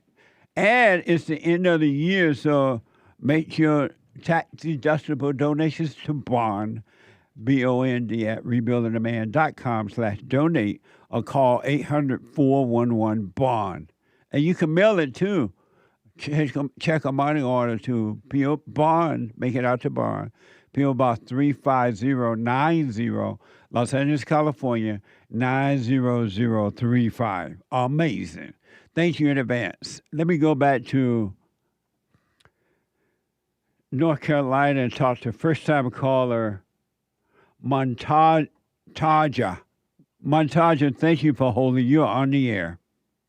Thanks, Jesse. How are you? All is well. Speak up just a little bit. Okay, can you hear me okay? Now I can, yes. Okay. I was calling because my husband and I, our 2-month-old daughter recently passed away, and just going through the motions and just trying to understand. It's my first baby, and I guess my question is, why would God give her to me just to take her away? And why do you think God took her away?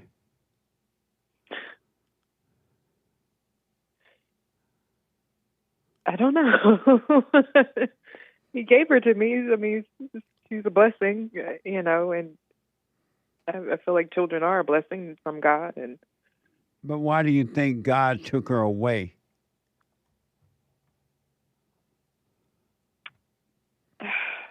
I don't know. I don't know. So why do you say that then?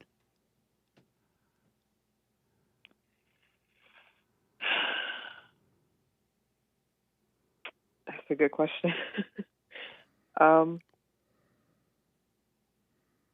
Yeah, that's a really good question. I really don't have an answer for that. I want you to know, and without a doubt, God gives perfect gifts, and he does not take them away. He's not like human beings are. And so the one thing I can promise you, you said it was a daughter? Yes. Your daughter was not taken away by God. There were other issues that was going on. I don't know what they were, but that's what took her away, and not God. God does not give and take. Yeah. You're right. And so don't blame God for that. Okay. You may not know what the doctor said. What were reason the doctor said she expired? Well, we're still trying to get the final report. Okay. But she was born with some heart conditions that we suspect is the reason. Right. So that has nothing to do with God. yeah.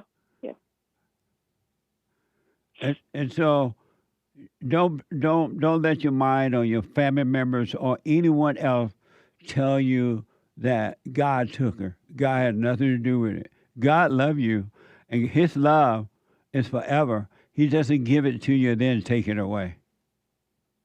Okay. And I recommend that you do your natural grieving, let it happen naturally for 3 days, 2 or 3 days, and then wipe your face and go your way.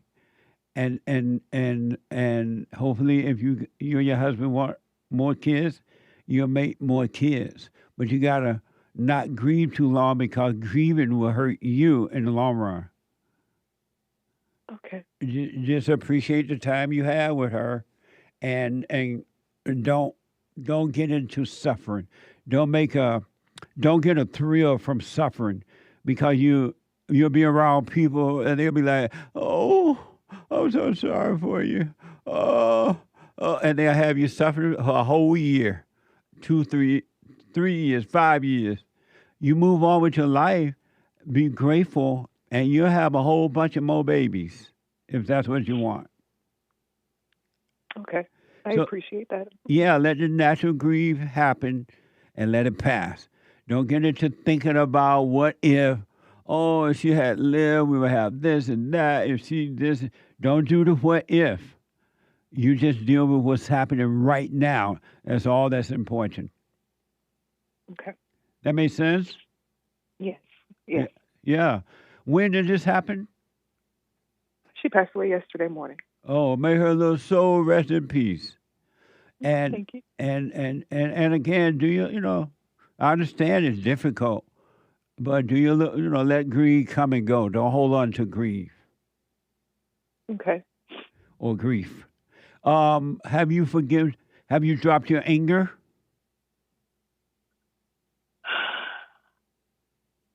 I thought I did, but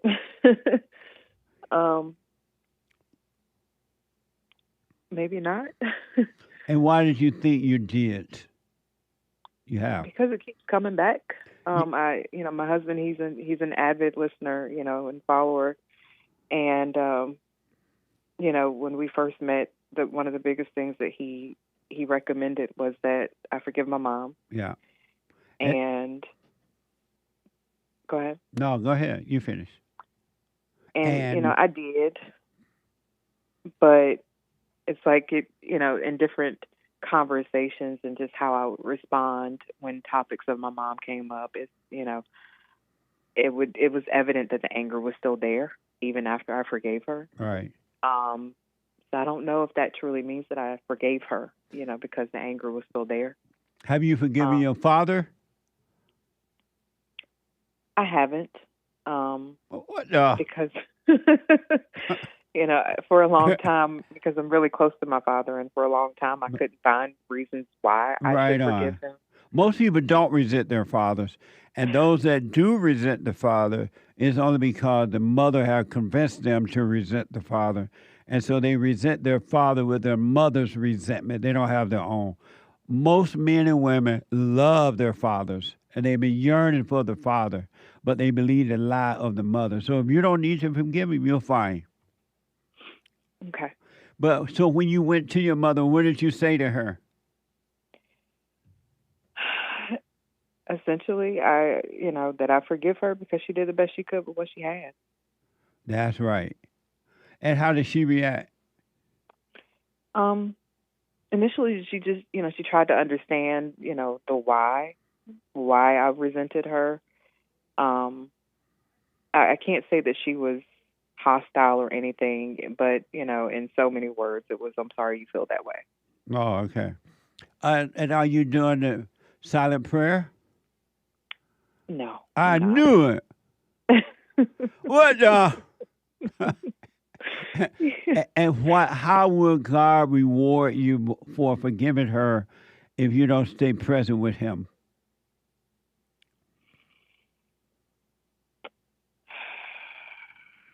can't. And Because I'm so you don't want him to help. No wonder you blaming him for your loss. You don't want him to help you? I do. So why don't you I stay? need him to help me. Yeah, absolutely. So why don't you stay present with him?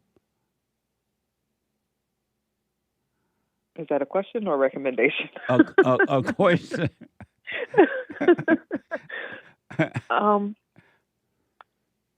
It's because of the thoughts. It's hard to, in a situation like this, it's hard to control the thoughts. And since yesterday, I've been trying to control the thoughts. You can't control them. I know. You can't control the devil. The devil controls you. You can't control the darkness. You need the light.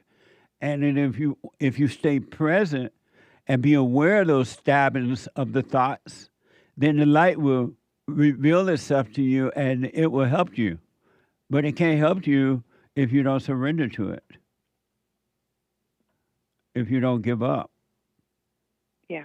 You can't fight this thought. No one can. No human being can fight darkness. You need the light. And then the light is in the present at all time, waiting to help you, but you won't give up the darkness. You won't let the darkness be. Okay. I highly recommend, do what you want, but I highly recommend you practice staying present and be aware of those thoughts, but don't fight them because you can't fight them. Give up and let the light fight them. Okay. You got to stay present. Okay. Yeah. Why does the present feel so bad though? Like living in the present and knowing that I have to plan a funeral for our baby and just her not being here anymore. It's just like, how do you even navigate that? By just doing what's in front of you. Get up and do it. That's all. And the present, the light will help you. Just get up and do what you got to do. You'll be surprised how easy it will work. But if you get in your head in thoughts, thinking about it and feeling all bad and carrying on, and then you have dark people around you crying and carrying on, it's going to be difficult for you because the darkness will be working on your behalf instead of the light. But if you just stay present and do it, you'll be surprised how well it will go. Okay. I appreciate all of that. And it's true. I'm telling you, I'm not just saying it to make you feel good at all. I'm telling you because it's the truth. And I know that to be true. Yeah. I see the benefit of just living in the present. It's just, this situation it's just very hard. It's harder, and I understand. You're right. You lost a daughter. This is your first one too, right? Yes. You lost your first child. That is hard. But it's only harder because you're in the head about it, and evil is feeding you thoughts about it. And you believe those thoughts are your own, and that's what's making it extremely difficult. Because you believe in a lie. And every time you believe thought, you're worshiping the darkness. You love the darkness. Yeah. Yeah.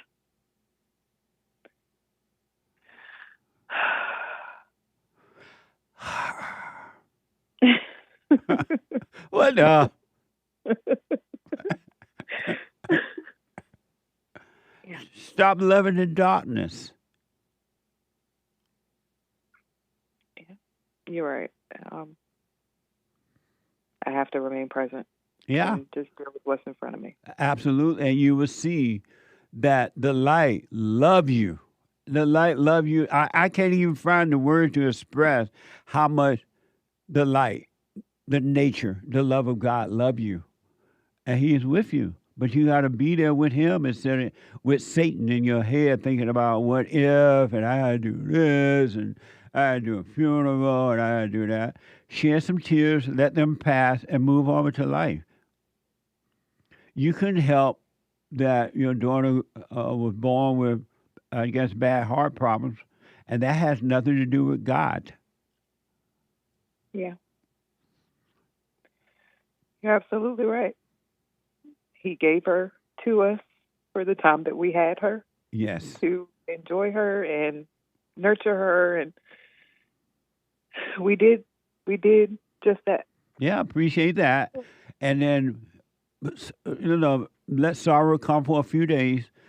And I say 3 days. You should get up, rise up and walk. But 3 days, and then be done with it. And don't let Satan keep reminding you of it. Oh, you had a daughter, you had this. And don't let people come by all sad and making you cry and all that. They're living in darkness too. That's not love. Okay. It's just a thrill. Yeah. And you're fortunate that your husband is working on himself, and he's there too for you to help point the way through this stuff, to be there with you. Trust me, I don't know. I could have. I probably would have. I'd be worse off than I am if I didn't have my husband here. So you have more to be thankful for than not to, and stop blaming God for this stuff. God does not give you. God gives good and perfect gifts. Yeah. And He's not going to give you a baby for a few days and take the baby away so you can feel pain. That's not from God.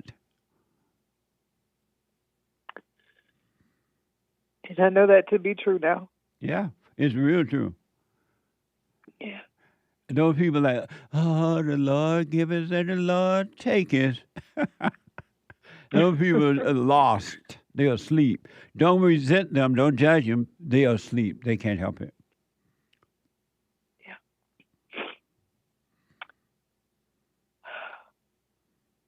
I appreciate it. I know when all of this happened yesterday, I talked to my husband and I was like, I think I want to call Jesse. Amazing. See what he has to say. So I appreciate you taking my call and just speaking with me. And absolutely. Let me know how it goes, all right? I sure will. Thank you, Jesse. So listen, here's what I recommend. You start immediately being present. And you're going to go in, especially right now dealing with this situation, you're going to go in and out of your head 100,000 times a day. But you just keep coming back to present and do what's in front of you. And when you get caught up again, come back to present. When tears come, and they will for now because you just lost your baby, let the tears come and don't get a thrill from the tears. Let them come and let them pass. And then you'll see it's going to be amazing. You'll see that God loves you. And that He brought you through all of this to show you that He loves you and how much He loves you. Okay. I'll do that. Let me know how it goes, all right? I will. Thank you, Jesse. All right. God bless you. Thank you. All right. 888-7753-773. Let me go to Massachusetts and talk to Haley, a first-time caller out of Massachusetts. Haley, you are on the air. Hello, good morning. Good morning, Haley. I wanted to call you. I did like a cameo with you a while ago. You gave me a lot of good advice, but one of the things you said was to apologize for resenting my father. And I thought really hard and really honestly about that. And I thought about the last argument we had, and I suppose like it doesn't matter the semantics, but he ended up telling me I'm just like my mother and hanging up. I rest my case. You're going to laugh. I rest my case. I cried, and I wish I had found out about you before because I'd have known the whole like crying is lying thing. When she's crying, she's lying.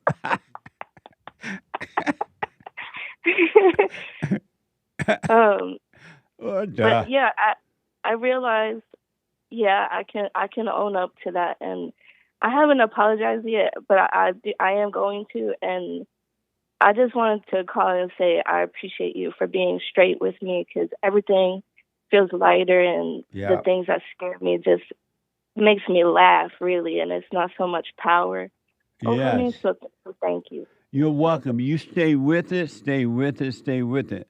You haven't seen anything yet. It gets better. Oh, what a mess. So you went and forgave your mother? It's like No. a different story with her. I feel like I did, but she kind of like pushed me and him away, both of us, Yep. and she gets kind of like threatening to get like physical harm. So she's also sick. I don't want to like, upset her and make her further worse in that area. So I try to be very respectful, and if I did come across her, I would not match her energy at all. But I did try. I did say to her, I didn't blame her for anything, the way she was acting, but I also couldn't stay around and kind of take it. But I feel differently even about that. So maybe it would be worth trying to contact her. So have you gone and forgiven your mother?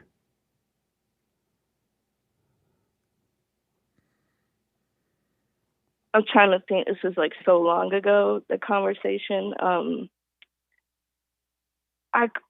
So when she kind of pushed me away, the next day I called her up and I was like, I don't want our relationship to be like this. And I was like, can I come by and help you clean up the house?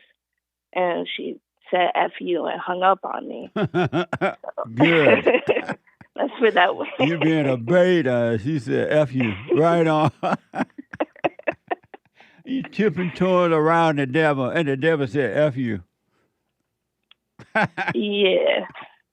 And I know that's not her. So I have you think gone I and ever really- forgiven your mother?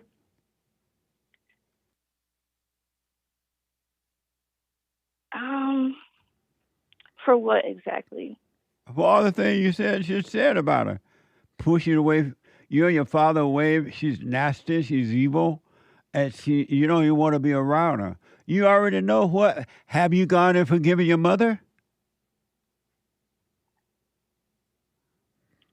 Does it not constitute like that I did when I tried to call in the next day and kind of take accountability? But you told her, I want to come over and help you clean the house. That ain't forgiveness. I know it was more than that. I just know that was the last thing we said to each other. This was like 10 years ago. But no, the conversation was longer than that in the beginning. Can you hold for a minute? Of course. Hold on. Let me take a quick break. The hate news is coming, not the fake news, but the hate news. And another hour to go. And I come back straight to your calls and your super chats and all of that. I'll be back in a moment.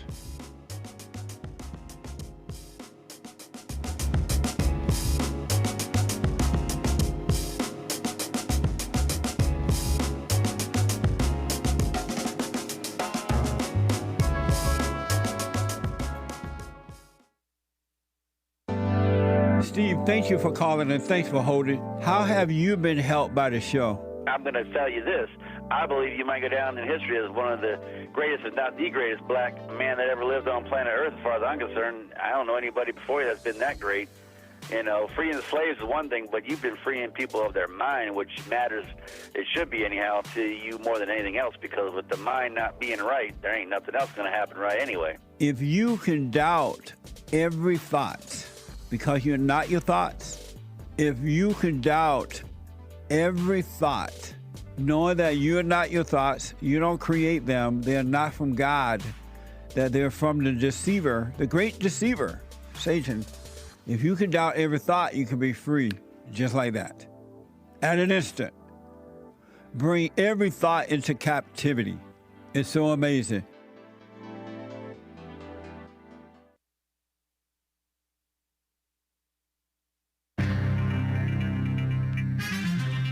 Some serious mess going on in this old here world, but Trump is trying to clean it up. Very nice. with the immigration blitzkrieg. So cool.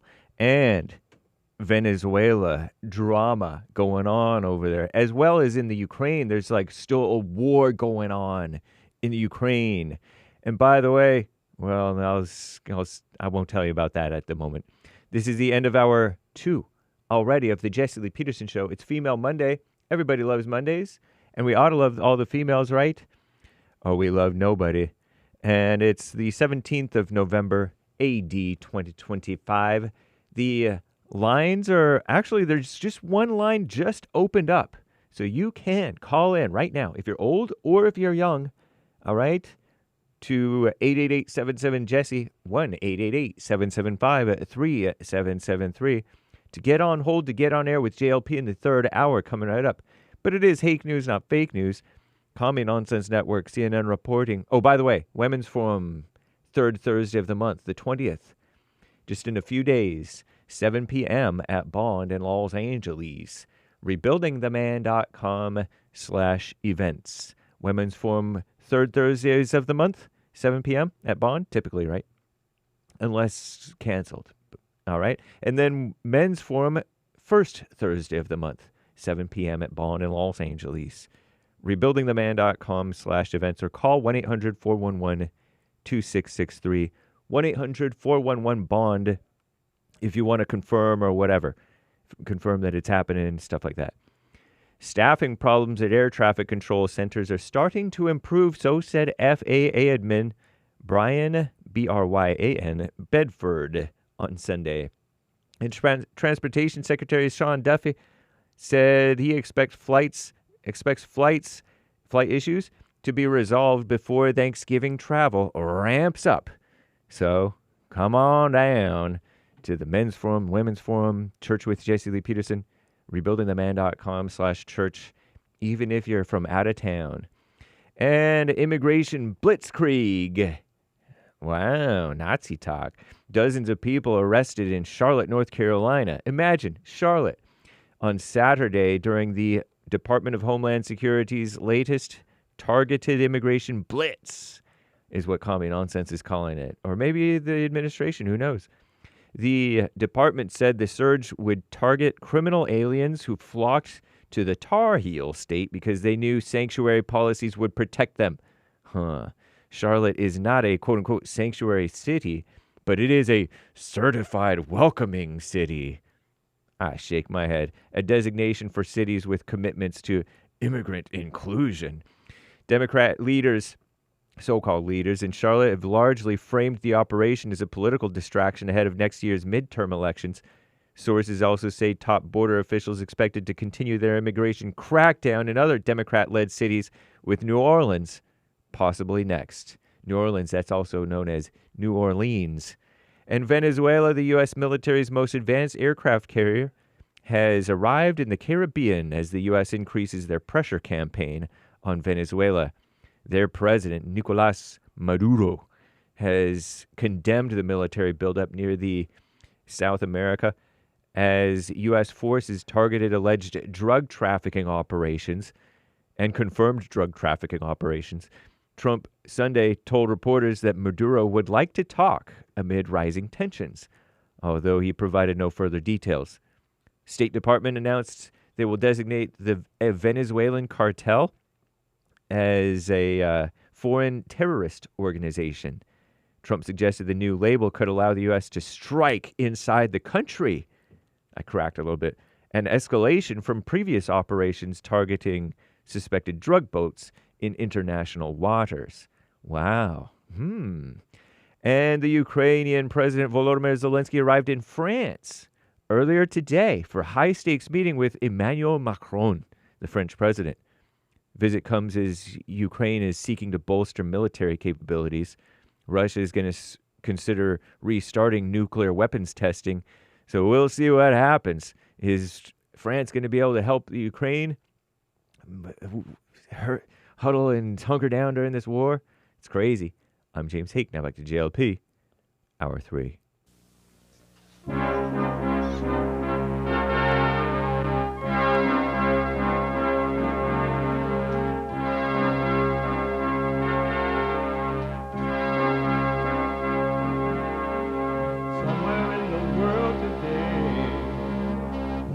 have to stand up strong. Face the truth about themselves to understand what went wrong. I know we can find a way. I know we can find a way. I know we can find a way to stand up, stand up, stand up.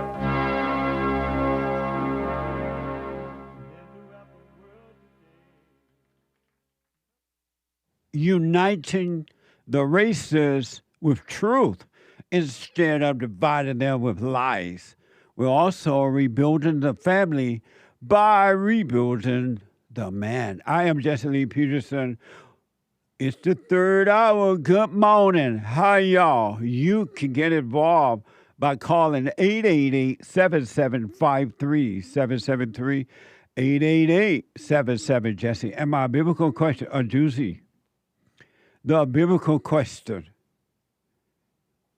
Christ said, and I repeat, Christ said, greater works than I do shall you do.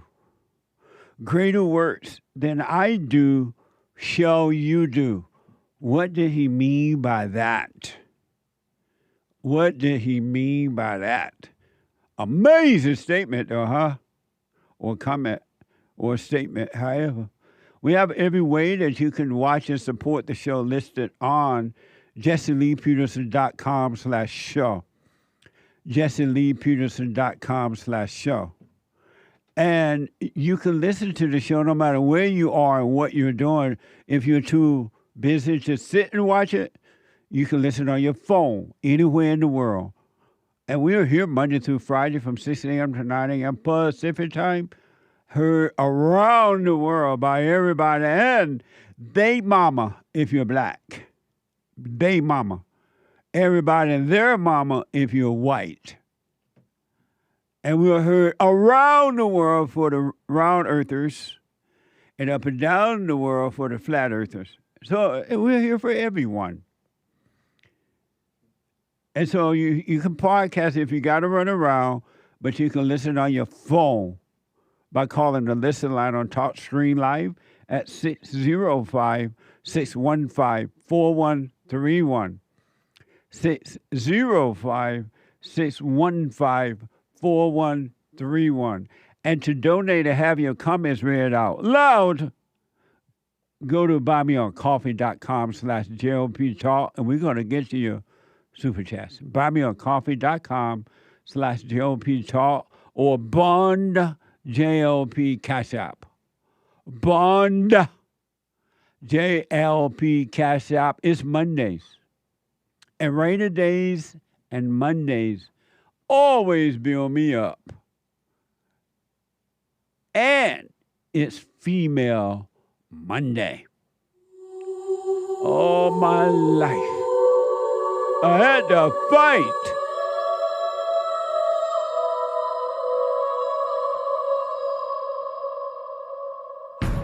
I like to make men uncomfortable. All my life I had to fight. Let women take over. Some of us believe that women are getting paid less than men. I proudly say I'm a feminist. Thank you. You're welcome. Deep in their soul, they want to be home with those babies. Deep We've been lied to for so long. Amazing. So I want to go back to the phones. I put Haley, a first-time caller from Massachusetts, on hold because of the break time there. Because of time. So I want to go back to Haley, who I'm still not understanding. Haley, did you go and forgive your mother? Haley? I'm gonna say no. And why not? I don't think I knew then, but I could say now that yeah, I should do that. And your daddy told you you were just like your mama, and you don't want to be like your mother, do you? No. So how would and how will you overcome your mother being like her if you don't forgive her? How can God change your heart and your nature if you don't forgive your mother? Yeah, I agree. No, that was a question. Oh, can you say that one more time? How will God forgive you and change your heart from anger to love and change your nature from your mother's evil nature to his nature? How will he do it if you don't forgive her? How can he forgive you? He can't. Right. You got to face your mother. Maybe you can do it by FaceTime if you don't want to go over there. I don't want her to hurt you in a physical way. But can you FaceTime with her? I would think so, yeah. With FaceTime and shaking in your boot, hey, mother, I'm sorry for resenting you. I realize now you couldn't help yourself. And I'm wrong for holding it against you. I'm not holding that against you anymore. I'm sorry for it. And then God will forgive you. Don't ask for forgiveness. Never ask a human being for forgiveness. Human beings are wicked and they don't forgive. Only God can forgive.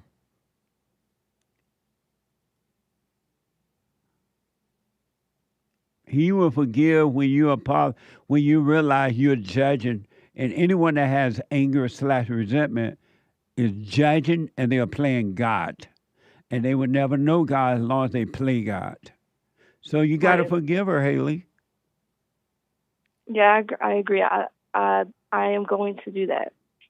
And then call your father back up. Hey, Dad, you were right. I am just like her. And I'm wrong. I'm sorry.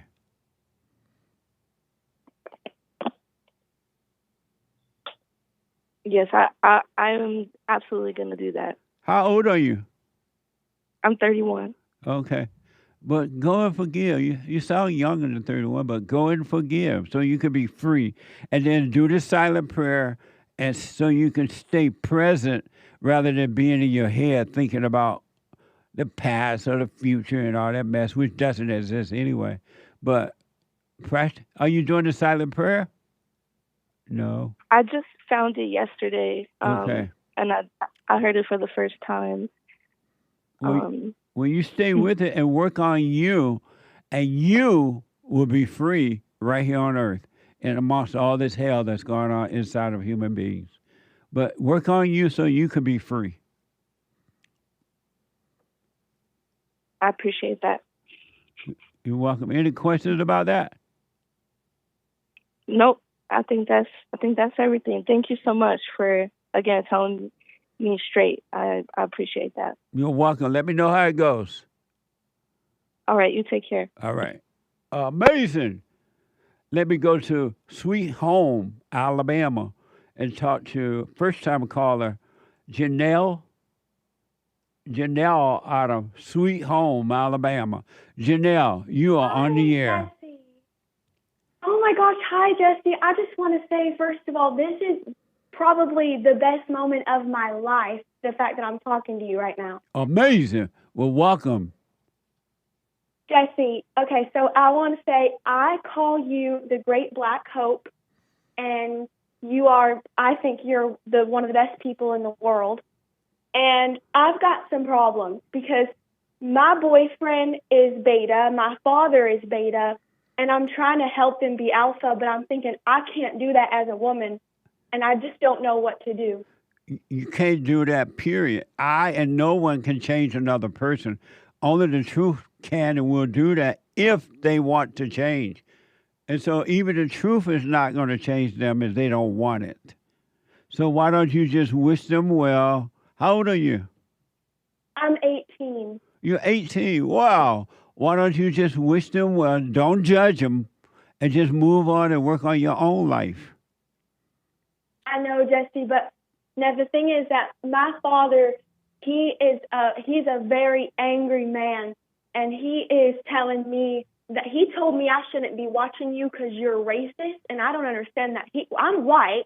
I'm fully white. My boyfriend is black. My boyfriend's black. He told me I should never watch you because you're racist, and I was telling him I don't think racism is real. Right. And he got real mad at me. and he said I was racist, and he threatened to kidnap me.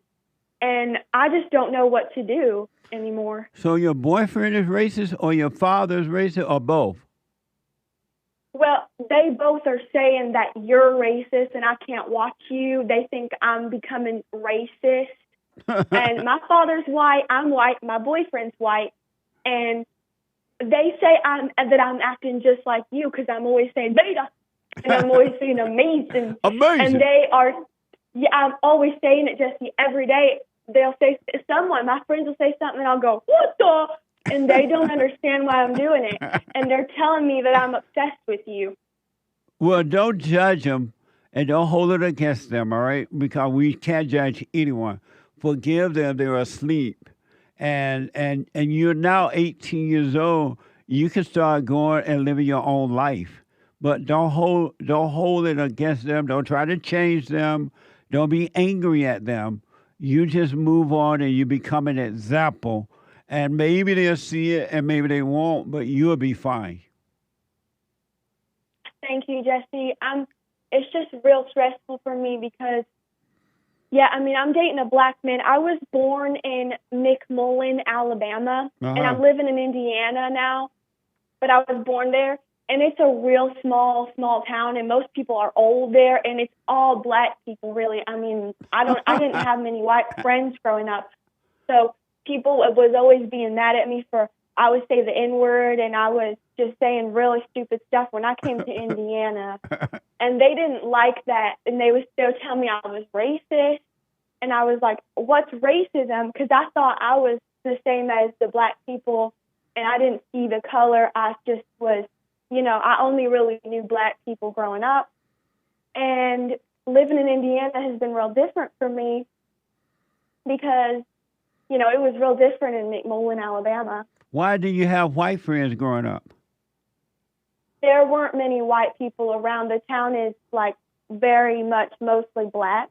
Oh. And there were only a few other white kids in my class growing up. And so now that you're 18, why don't you get your job and move on with your life? Yeah, I got a job. I'm cleaning people's apartments. Oh, okay. And so now you'll be able to move, and especially if you're in an all-black area, you need to get out of there. It's not safe. Yeah, I was in an all-black area growing up, and then I moved to Indiana when I was about 16 a couple years ago. Okay. And it was just a real different thing because I was saying the N-word, and I was acting like a black person, and they were telling me I was racist for that. So, right now you live in a predominantly white area, but you're acting black. I'm white. I'm a white girl. I know, but you live in a white area now? I do live in a white area. But you're acting black? Well, I don't really act black anymore. By acting black, I mean when I first came here, I was saying the N-word a lot. And people were telling me I was racist. Right. But I don't think I act black. I think I act like someone from the South. Oh, okay. Okay. I'm a big Trump supporter, and I don't act black, but I think I act like a smart woman. But it's real different here. I know, but don't be saying the N-word. It's too risky. Don't say it. Yeah. I live in actually mostly Indian area right now, a lot of Indian. Like Indian from India? Yeah, Punjabi. Oh, what the? Yeah, they're really Indians over here. Right. And a lot of Punjabis, they're always wearing those head things, and I don't know what to do. And all these little Asians, too. Why don't you move away from that area? Well, I don't have a lot of money right now. I'm trying to save up and move somewhere more white. Okay. Yeah. Let me tell you, are you doing the silent prayer right now? You practice staying present? I'm not, but I want to start doing it. Yeah, start doing that. Practice staying present and go to work. Save your money as much as you can. Eventually, you'll be able to move out of that situation. Just kind of live a quiet life right now. Don't try to change anyone. Don't try to prove anything to anyone. You just quietly work on your life, and the light will guide you, and it will be amazing for you, all right? That's amazing. I have one last question. Let me just say this, though. And I want to really encourage you to start doing the silent prayer so you I can will.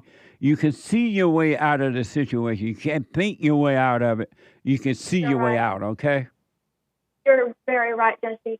The last question I just have for you is right now I'm not going to be in any relationships because I need to, just be, in my quiet life, like you said. Yes. But do you think, it's okay for people to mix races, or should white stay with white?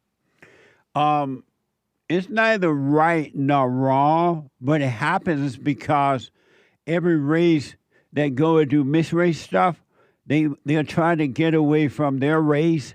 They're trying to get away from their mother or their father, someone that they hate in their family, like mother or father. And they think if they got to somebody else in a different race, that it's going to be better, but it's not. Because when you have anger, you're only attracted to what you hate. And all men and women hate their mothers. And the women that hate their father, they end up with a man just like father, beta. And the men end up with a woman just like their mother, evil. And so, but if you drop the anger and let the truth add a boyfriend or husband to you, it'll be perfect. It'll be perfect. It'll be fine. So it's neither right nor wrong, but it's the reason for it. They're trying to get away from the spirit of their mothers. So am I probably more attracted to black men because I hate black people? Yes. Okay. That makes a lot of sense. Yeah, but don't hate them. They can't see. I don't. I love you, but I think of you as kind of like a white man. To you, like an Oreo. You're white on the inside, black on the outside. That's right. I am Oreo, for sure. I'm probably your biggest fan, Jesse. I know everything about you. I know you were in Gary, Indiana, or something like that. Yeah. I'm a big fan. Right I want on. to start a fan club for you in Indiana. Right on. That's amazing. Well, Amazing. You're 18. You're still young, so just move on. You don't need a boyfriend or anything at this point. You just work on yourself. Do the silent prayer. Put the truth first. And I'm telling you, your life, Janelle, there are no words to imagine, to say, to speak, that your life will become amazing. It's going to be beautiful. Thank you. Thank you so much, Jesse. I love you, and let me know how it goes, all right? Okay, I love you so much. All right, but forget about dating right now. You don't need to date. I will. Okay. Amazing. Amazing. All right, I love you so much, Jesse. Thank you for this. You're welcome. I love you, too. I love you so much, Jesse. All right. Take care now, okay? Okay, you too. All right. Bye now. Bye. 888-7753-773. 888-77-JESSE. Jesse. Jesse. Let me go. First time caller, Anthony, out of Houston, Texas. Let's see here. Anthony, you are on the air. Good morning. Good morning, Anthony. Hey, hey, I appreciate you and bringing light to this dark world. It's a mess, huh? Yeah, and since we're on the subject, your show this morning was that about women. Yes. And it's, as the scriptures say, get wisdom, get knowledge, but above all you get understanding. Absolutely. When we talk about silly women being tossed to and fro, and the dumbing down of America, that starts with dumbing down anybody is first taking away wisdom, knowledge, and understanding. And they say, cast out the scorner, then strife will cease. And that's a big problem now because there are those who spread discord and from the government and many other places, even from behind many pulpits, and just keep the people at each other's throat. Yeah. But I was thinking about as far as the women, as far as the purpose, it's like the scripture says, the head of the woman is man, the head of man is Christ, the head of Christ is God. And it says the woman's head should be covered. And people go in a carnal mind and thinking her head should be covered when her hair is her glory. to go and spend $200 to get their hair fixed, then put a rag on top of it. And but so they don't understand the spiritual meaning behind it. Yeah. Then a woman, the head should be covered. The head of the woman is the man. Right. And when you cover anything, that means protect. And so, and the women, many are not doing it, and they're not taught that other are to protect men because God created them to be a helpmeet, not a hurt meet. And so when they cover the man, I mean they're doing everything they can to lift him up, to build him up, to build their home, to make things better because God created them to be that way. And then it says, it's a shame for the man's head to be covered, which is Christ Jesus. And if we got to protect Jesus like the Muslims do Muhammad, well then that means we serve a weak Lord. Whether he's a lion, he's more than able to take care of himself, even though we don't like people putting him down. But he's well enough to handle his enemies, and so we don't have to cover him whatsoever. All we have to do is just spread light and spread the truth. And if they don't hear us, just shake the dust from our feet like Jesus said. Yeah, and then let God deal with them. But as long as we do what he tells us to do, and like I say, if they won't hear you, it's nothing you can do. But don't take vengeance against them. No, just let them suffer. Let them suffer and die. Well, because if they don't want it, God doesn't force. He doesn't force the truth on them. He'll leave them right in their misery for the rest of their lives. And that's what we should do. If they don't want the truth, don't be mad at them for not wanting it. They have a right not to want it. That's right. And we have no right to be mad at them for not wanting it. And I've heard many times that people that God will not go against a person's will. Not at all. And I understand what they're saying. But just think about it. The scripture says the flesh is always against the spirit. Yes. If God doesn't come to us, there's no way we'll go to him. And like the prodigal son, God can make things, because whom he loves, he rebukes and chastens. And he can make things so hard on a righteous person or a fool that they'll wish, like the prodigal son, make them start thinking and say, I had it good at home. Even the servants had more than enough, and I started looking at the grass on the other side and thinking it was better, or think I was missing something, and got out there and lost everything. Yeah. God has a way of bringing us to our senses if we would humble ourselves, and hard times should mature a person, but some people just choose to be a fool. No, they love their misery. They don't want it. But let me tell you, Anthony, because of time, it's not Bible thumper, though. What you just said is amazing. I'm going to have to run, but you're absolutely right in what you're saying. Okay, thank you. I enjoy it. You keep on smiling and take care of yourself. I will. Thank you for that, all right? All right. Take care. All right, buddy. Amazing.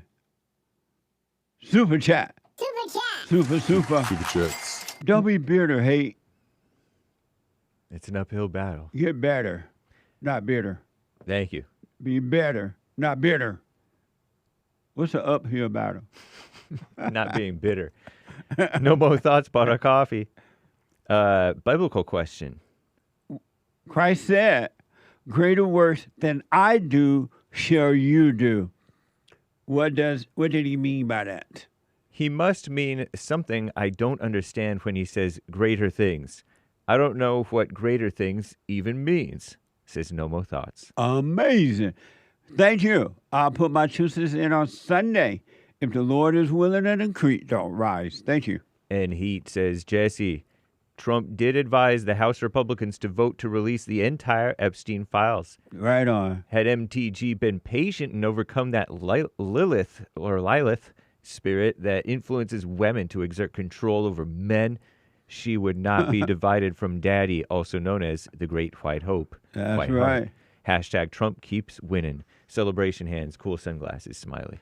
Because when you are of the truth, really of it, not the Bible thumpers kind of stuff, right? You can't lose, because greater is he that's in you than he that's in the world. Isn't it amazing? Thank you. Thank you. Stephen from Rotterdam, the Netherlands. 3 coffees. Biblical question answer. What Christ said, greater works than I do shall you do. What did he mean by that? I'll answer with some examples. White Christian men, with the help of God, building the greatest country on the history of man, in the history of man. Yeah. One nation under God. Yeah. JLP and the message of forgiveness and the kingdom within being heard around the world by everybody and they mama. I don't want to assume, but I think he meant we'd be able to reach even more people with God's invitation to return home. Love y'all. Don't be a beta. Red Heart. Right on. I'll put my 2 cents in on Sunday. Thank you. Nature Pals says, I believe in your message of truth, Jesse. Truth includes transparency. I think that is MTG's message. We support the great white hope. She does too. You think Marjorie Greene can support Trump? How are you going to support the great white hope and you go over to the enemy territory and talk about him like that? How? She doesn't. I don't care what she said. She doesn't. The proof is in the pudding. Amazing. Thank you. Bert bought 3 coffees. It's hard to notice the stabs if you're using things to escape. You're not going to be free until you become aware and stay aware of the stabs. And the truth will come, and the truth will save you from them. It will take them away from you. Amazing. Thank you. Bald Les, BN. It says, Massachusetts. Massachusetts. He black. How do you say it? Massachusetts. And how do I say it? Massachusetts. I was like, Massachusetts. I'm like a slave escaping the plantation of Alabama and going up to Massachusetts. Underground to Massachusetts. Thank you. Very nice. Thank you, Bald. Nature Pals says greater works, referencing the biblical question, I think, probably doesn't mean... What did Christ said, greater works than I do shall you do. What did he mean by that? Greater works probably doesn't mean bigger miracles, rather more globally widespread works after having witnessed the resurrection. You are a lifeline, Jesse, pure divine inspiration, says Nature Pals. Stay with us, and thank you, and I'll put my 2 cents in on Sunday. Amazing. Next phase responded to the BQ. Did he mean the greater works is overcoming our fallen state of hell? Exclaims, next phase. So are they responding to the biblical question? Yeah. So they're saying that's what he mean, or they're asking that's what he meant? I can't tell because it has an exclamation mark at the end rather than a question mark. But it starts, did he mean? Who is that? Next phase. Next phase, make it clear. I don't know if you asking the question or responding to the question. Either way, I like it. Yeah, I do too. But, and if that's it, I'll put my 2 cents on Sunday. I can't answer the question at this point. But thank you. Very nice. Over on Anthony L. on YouTube at 64 years, friend and I took a 12-plus mile scooter trail ride. Came back recharged 5 hours, back out at 9 p.m. and another 12-plus mile ride back at midnight. Put the phones down, touch ground, get some sun, see the stars. Amazing. Sounds like fun. Indeed. It really does. Thank you. Argalunas, no message. Thank you. Thank you, sir. And over on over on Buy Me a Coffee, and he bought a coffee, biblical question answer. Jesus shed his blood to overcome the world on our behalf because of his obedience and great sacrifice. We can receive the gift of the Father's love.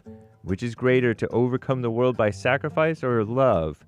We don't have to shed our blood to overcome. We overcome by being loved by the Father through the Son, says N. Heat. Is that a response to the biblical question? Yeah. Amazing. Thank you. I appreciate it. And we'll have to read the rest of these later, guys. Thank y'all. Thank you all very much. The treasure chest is now open on DLive and stretched off on Pules.net. Back in a moment.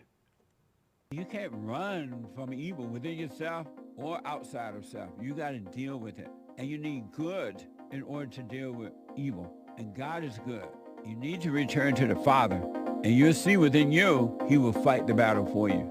And he will fight it without, because he will show you how to deal with it, and you will have no fear. Love God with all your heart, all your soul, all your might, along with nothing else. Nothing else means yourself, your children, your wife, your things, your ego, your reputation, and all that. You can't care about any of that. The children of anger will use it to control you. But if you love God, he will renew your mind, and none of those things will be before him. And so when they go after you, oh, well, you may take my body, you may take my things, but you're not going to take my soul.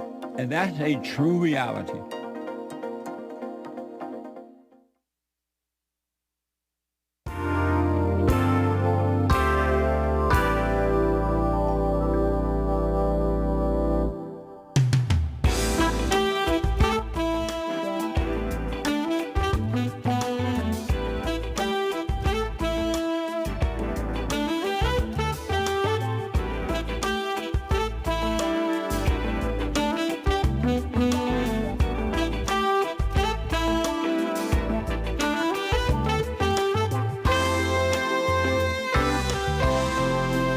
All right, folks, welcome back. Announcement. The Hake Report coming up at the top of this hour from 9 to 11 a.m. Pacific time. And then after the Hake Report, the American anchor baby. Other than Donald Trump, he has all the other energy left over, given to him by God. Riding high and not off pot, not off fentanyl, and not off the liquid from a frog, but natural energy. You know how some of those people, they get high off a frog injection? Or something like that? Frog. Have you heard of that, Hake? Maybe.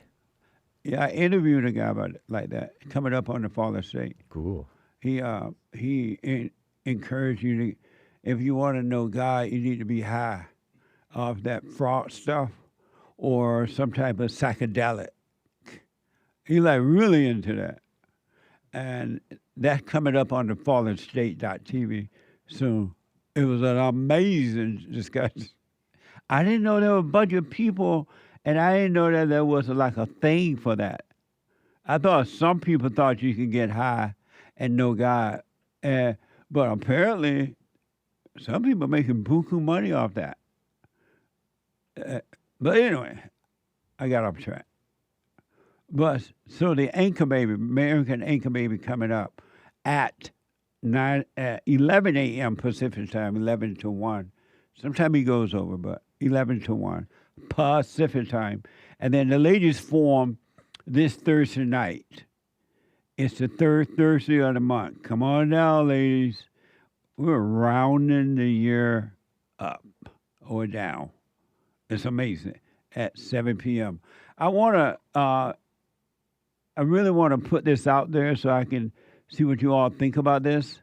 And I want Hake to react to it as well. Fox News is reporting a new survey found that a record number of young women are interested in fleeing the U.S. and moving abroad permanently. Why is this from Fox News?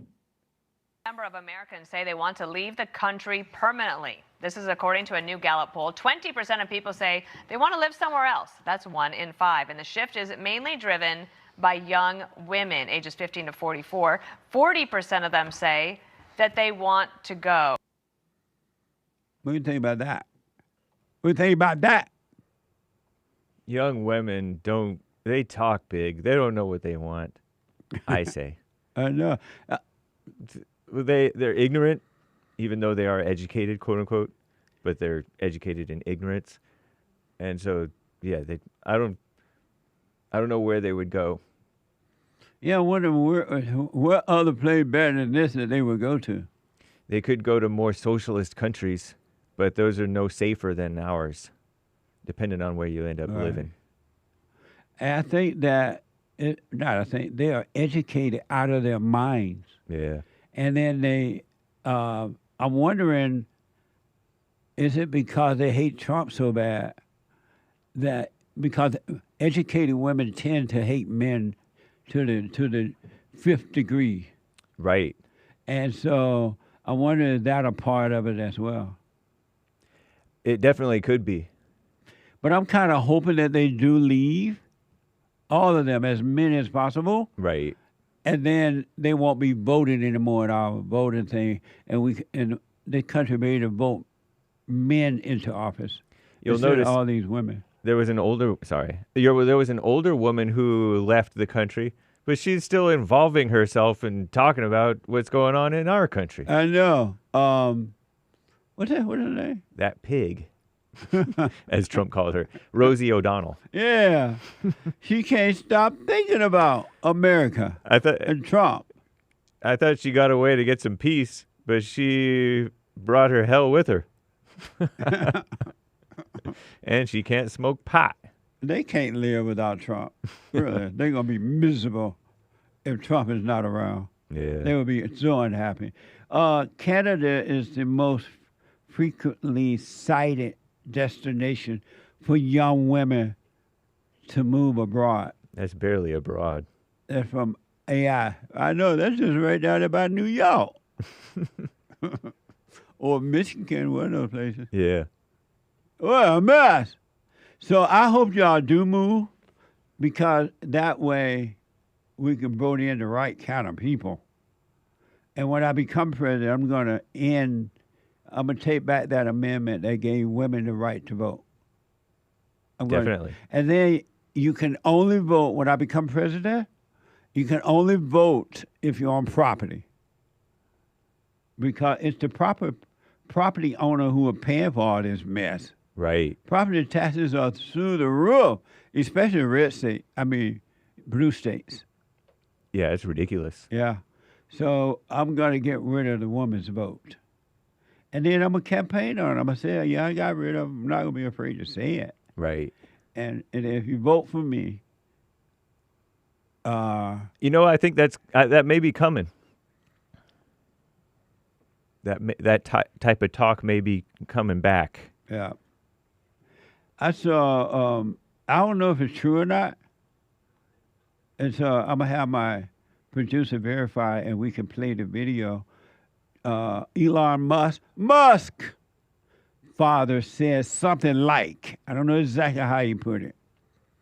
Elon Musk's father said that white people need to start having babies again. Right. Something like that. Yep. And he said because if they don't, they will become the minority in this country. And then the majority of the colored people that would take over, they don't know how to build. I think that man listened to my videos. He might. He's like, they don't know how to do anything. It's the white man who built this country and keep things going. He said the people of color can't do it. There's nowhere where people of color can do it. Yeah. And he said, so white people need to start having more babies right now, because there's nowhere to go, and this country will fall apart if they're not running it. Have you seen that? I haven't watched the clip of it. Yeah. But I did see a headline about it on X and then on TMZ reporting that he went to, CNN interviewed him for this thing that they're doing called Misinfo Nation. So they're casting his real news as misinfo, it sounds like. But I haven't really checked it out. And he was so matter of fact about it. Yeah. And yet not angry. And I've never heard a white man be as clear about it as that. Yeah. And he was telling the truth. People of color don't build, that's why they're here. Right. And so I got to play that. You should do what you want, but play it on your show as well. Yeah. Since you're so into white people. Yeah, RFK Jr. said recently that the birth rate in America is a national security crisis, actually. Yeah. I bet. Errol Musk, this is from my producer. Yep. Errol Musk says the United States would be worse off if the country become minority white. That's from the Shade Room. He said this during an interview on CNN. We'll have that for you tomorrow, the Lord is willing, and the creek don't rise. I want to get one other quick soundbite in, and then we'll move on. From the New York Times, Japan new prime minister drew criticism for requiring staff to work in the wee hours in a country scarred by death from overwork. Watch this from France 24 English. Tired commuters taking a nap on their way to the office. It's a common sight in Japan, a country notorious for its long working hours and where 40% of the population sleeps less than 6 hours a night. But even that is considered a luxury by some. Prime Minister Sanae Takaichi recently boasted of her own sleeping schedule and said she only caught between 2 and 4 hours of shut-eye each day. Last month, she called on her Liberal Democratic Party colleagues to follow suit and bury themselves in their work. I intend to have all of you work like horses. I myself am ditching the term work-life balance. Work, work, work, work. For Japan's so-called salarymen, blue-collar workers employed by big firms, 12-hour working days have become the norm, and the workplace often takes precedence over personal and family life. Critics have long pointed to this grueling corporate culture as a major driver of exhaustion, burnout, and even death. In 2016, Japanese authorities warned 20% of the country's workforce was at risk of dying from overwork. Wow, I did not know that. That's news to me. They may be glad those ain't black people they trying to work like that. The black people like, I ain't worried. Are you crazy? Did you know that? Hey. I had just heard this for the first time this morning on your My show producer prep. gave it to me. Yeah. Derrick. Derrick's so smart. He had information even hate don't have. Amazing. Right on, Derrick. Put the white man to shame. She's a whip cracker. He said, yeah. Is she joking, though? I don't think so. I think that she works like a dog. Trump famously works and only sleeps a few hours a night as well. But Trump is not forcing other people to work like that. Right. Is he? No. Yeah. This woman is a slave driver. See, that's what happens. You put women in leadership role. They go too far. Yeah. They don't know when to and when not to. Mm-hmm. And those people look worn out, huh? Yeah. Terrible. Well, that's crazy, though. That's insane. Amazing. Let me go back to the busy phones here. Let me go to Greg out of Cincinnati. Connecticut. Greg, you are on the air. Hey, how you doing? All is well, Greg. I just want to first give a big shout out to Derrick. When you had the experts on regarding, I think you guys were talking about. You're not on a speaker or anything, right? No. Okay. No. Do I sound? Is he sound better or no? Yeah, stay close to the phone and don't be on Bluetooth either. Okay. All right, go ahead. Go ahead. Yes. You can hear me now? I can, yes. So I wanted to give Derrick a big shout out because he was the only one of your experts that was able to recognize why people are distancing themselves from Trump and the whole thing with AIPAC and this and that. So when you talked about Marjorie Taylor this morning and how she's all of a sudden turning her back on Trump, it really was that this situation with AIPAC. That's what the separation in the whole MAGA movement is because. Why did she say it was about something else then? Why did she say it was about Epstein instead of what if she had something else on her mind? Well, I think that was a big thing because it was the promises that he was making. One was no, Matthew. Why did she say it was about Epstein if it wasn't? I think that is one of the things. That's what one of the things she had a problem with was the Epstein thing. No. I'm not saying she doesn't, but that's not what I heard her say. she seemed to be upset about the Epstein thing because she seemed to be identified with the accusers. Have you heard her say that it was something else? Yes. And where did you hear her say that? She was on an interview with Megyn Kelly. And she said it was and about it was something else? Was the idea. Yes. Okay.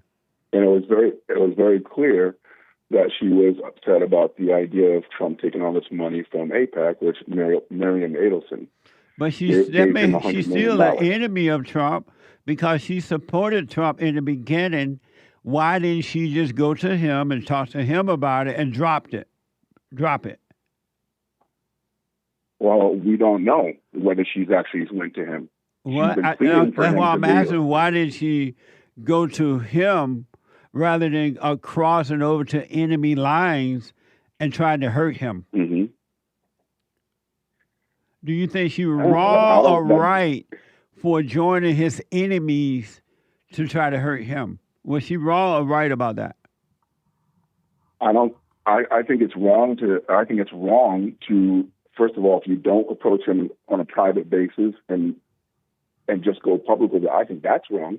Right. So why did she do that then instead of doing it the evil way? That I don't have an answer for. Would you ever trust her again? No. Right. I wouldn't trust anybody. But the thing. How about Marjorie Greene? Since you know that she's like pretend to be his friend, and she loved Trump, and she carried on pretending to be his friend, and as soon as she disagreed with him about whatever she is disagreeing about, she crossed the enemy lines, and now she's trying to destroy him. Yeah, well, I think that's just human beings. I think that haven't, that are not on the right path. I mean, is everybody that likes evil? Everybody until they differ. Is that evil? I agree with that. Yes, yeah. I agree. But I also, the issues that they're bringing up in regards to AIPAC, because you brought in the experts on why everybody's going, away from Israel and why everybody's turning their back on Israel. Well, and everybody's not doing it. A few are, not everybody. You might want to look into that because no, everybody's not doing it. I promise you that. A few are, but not everybody. But if you look at the ages of under 30-year-olds, and you can do the research, I did it myself, but the 30 and under are turning their backs on Israel, and the reason for that is because of AIPAC. I don't know what they're not a registered. AIPAC is American Israel Political Action Committee or something like that. Oh, okay. Committee. Okay. Yes. So this, and the reason is what I'm telling you is that it's the only foreign country that does not have to register as a foreign entity giving money and receiving money for the U.S. Because they're our allies. And they've been our allies for years over in that region. Jesse, we have plenty of countries that are allies. No, not just Israel. But Israel is our primary allies. I don't know. Maybe there are other countries now, but in that region, Israel was America's ally in that area. They have always been that forever. Yeah. All right. So I have this question for you. Okay. Why is it that, and listen, like I said, I grew up knowing that Israel is a holy land. That's why it makes me smile when you say you got to make sure everybody has to go to Israel because it's such a beautiful place. You're not going to get into heaven unless you've gone to Israel first. That's what you said, yes. You said that's just the way it is. I'm not going to let you, I'm going to make sure I'm the gatekeeper there at the pearly white gate. Listen, I can't even help it. And when you on your service yesterday, when Derrick said, "I'm definitely going to heaven," I'm like, "Well, wait, I thought you could have it right here on earth." I rest my case. Yeah. He's definitely going to heaven, and he won't even accept heaven on earth. I'm like, what the? He black. Well, my question to him is like, when's he going? Because I want to make sure that I can do what I need to do, and then when he says he's going, I'm going to make sure I catch the same bus. I'm telling you. What the? Well, you better hope he's not driving that bus. I don't want to keep driving.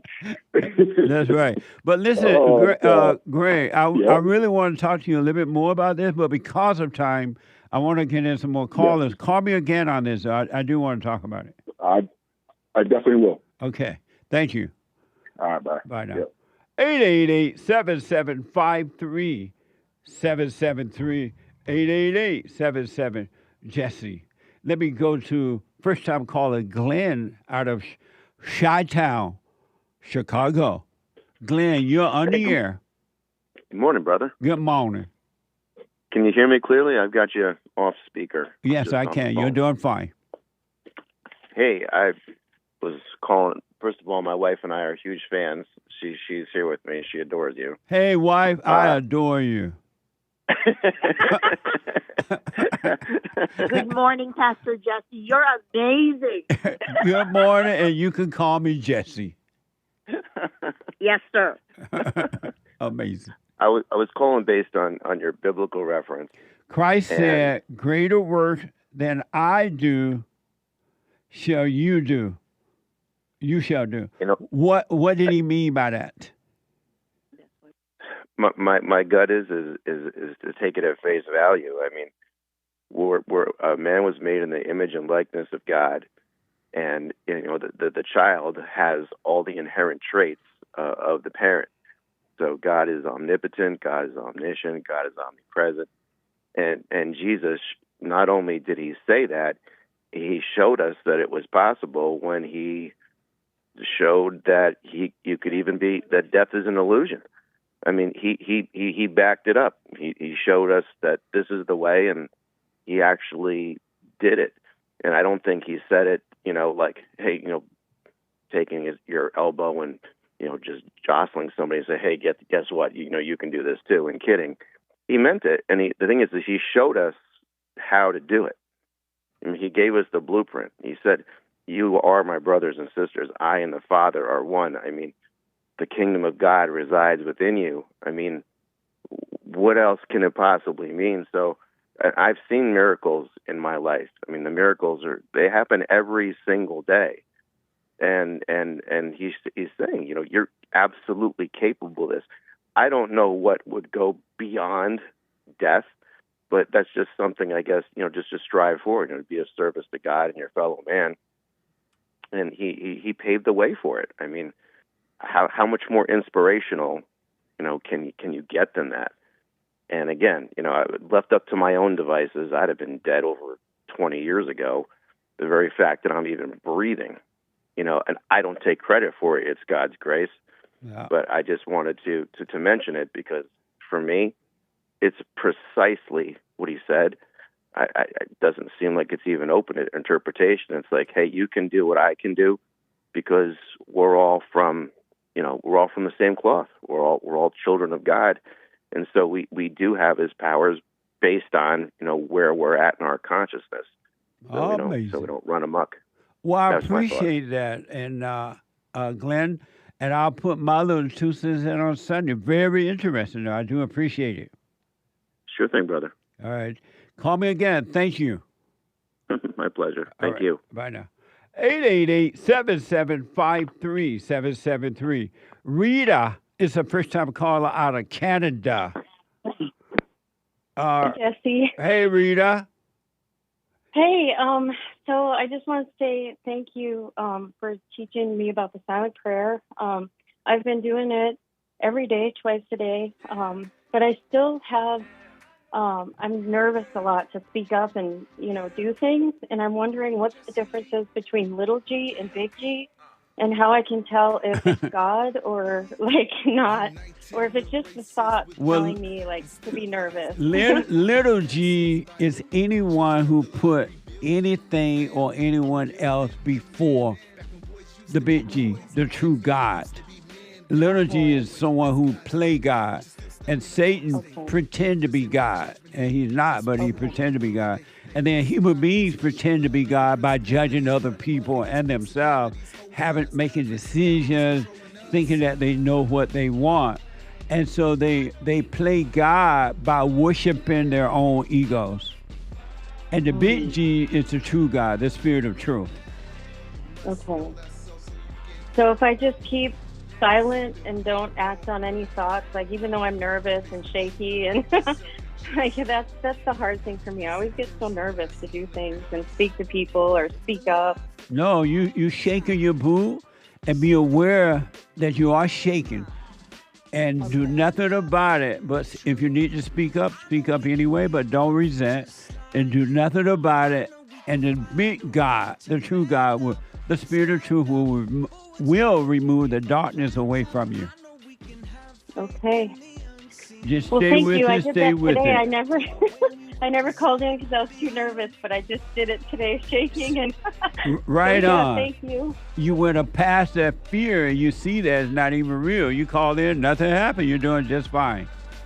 Yeah. Okay. All right. Give me a quick yes or no. You went and forgave your mother and father? Yes. And you're doing the silent prayer? I am every day. Right on. Stay with it. Stay with it. Call me again. All right. Thank you. I will. Okay. All right. Bye. Bye now. Super chat. Super chat. Hannah's 5 coffees. Thank you, Jesse, for everything. Exclamation mark. You're welcome. Thank you for helping us to help others. And he also shared that 1 Corinthians 13:13 Bible verse about love. There's no love in this world for sure, especially not in human beings. What's up? Next phase says, sorry, Jesse, that was my BQ answering. Answer, overcoming our state of hell is the greater works. Okay. Well, thank you. I'll put my 2 cents in on Sunday. Amazing. Thanks for making it clear, too. Charles, hey, Jesse, don't know whether you picked up on this, but these people like Marjorie Traitor Greene pretend to be a Republican because that's the only way to get elected in their district. In reality, they're Democrats who've infiltrated the Republican Party. I rest my case. Amazing. Thor Mode says, Mamma mia, hola, si, senor. Come on, tell him, boo. Right on. Thank you to Games for Rec Misty, Kid Combo 1.0. Say Misty for me. And the rest of the supporters on the D Live crew. And thank you guys. We'll have to cut off there. We'll read the rest later, guys. Thank you all. The Better But Not Bearder show is coming up now. HateReport.com. And thank you for your support, your super chats and everything. And Rick out of Hampton, Virginia. Jermaine out of Canada. And the other callers is just dropped. I am so out of time. Tomorrow is Country and Western Tuesday. I'm out of here. Stay with it. Stay with it. Stay with it. Bye. I made it.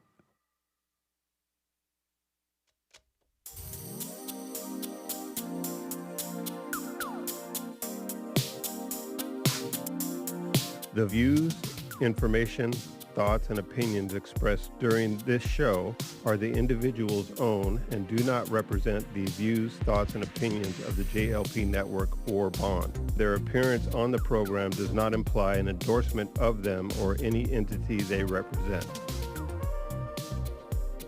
The material and information presented here is for general information purposes only. The JLP Network and Bond name and all forms and abbreviations are the property of its owner, and its use does not imply endorsement of or opposition to any specific organization, product, or service.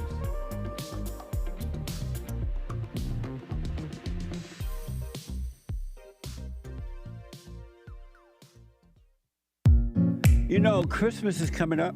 Thanksgiving and Christmas and New Year's, all that coming up. I have some amazing books that would make for excellent gifts. I have the Antidote, Healing America from the Poison of Hate, Blame, and Victimhood. And then Rage, From Rage to Responsibility. Check it out. Scam, How the Black Leadership Exploits Black Americans. And last but not least, a little small pocket guide, the 7 Guaranteed Steps to Spiritual, Family, and Financial Success Guide. Just a little thin piece of book. But it's so good. So check them out. You can go to rebuildingaman.com or call 800-411-BOND, 800-411-2663. And I can sign them if you order them that way. If you don't want me to sign them, no problem. You can order from Amazon.com, all right?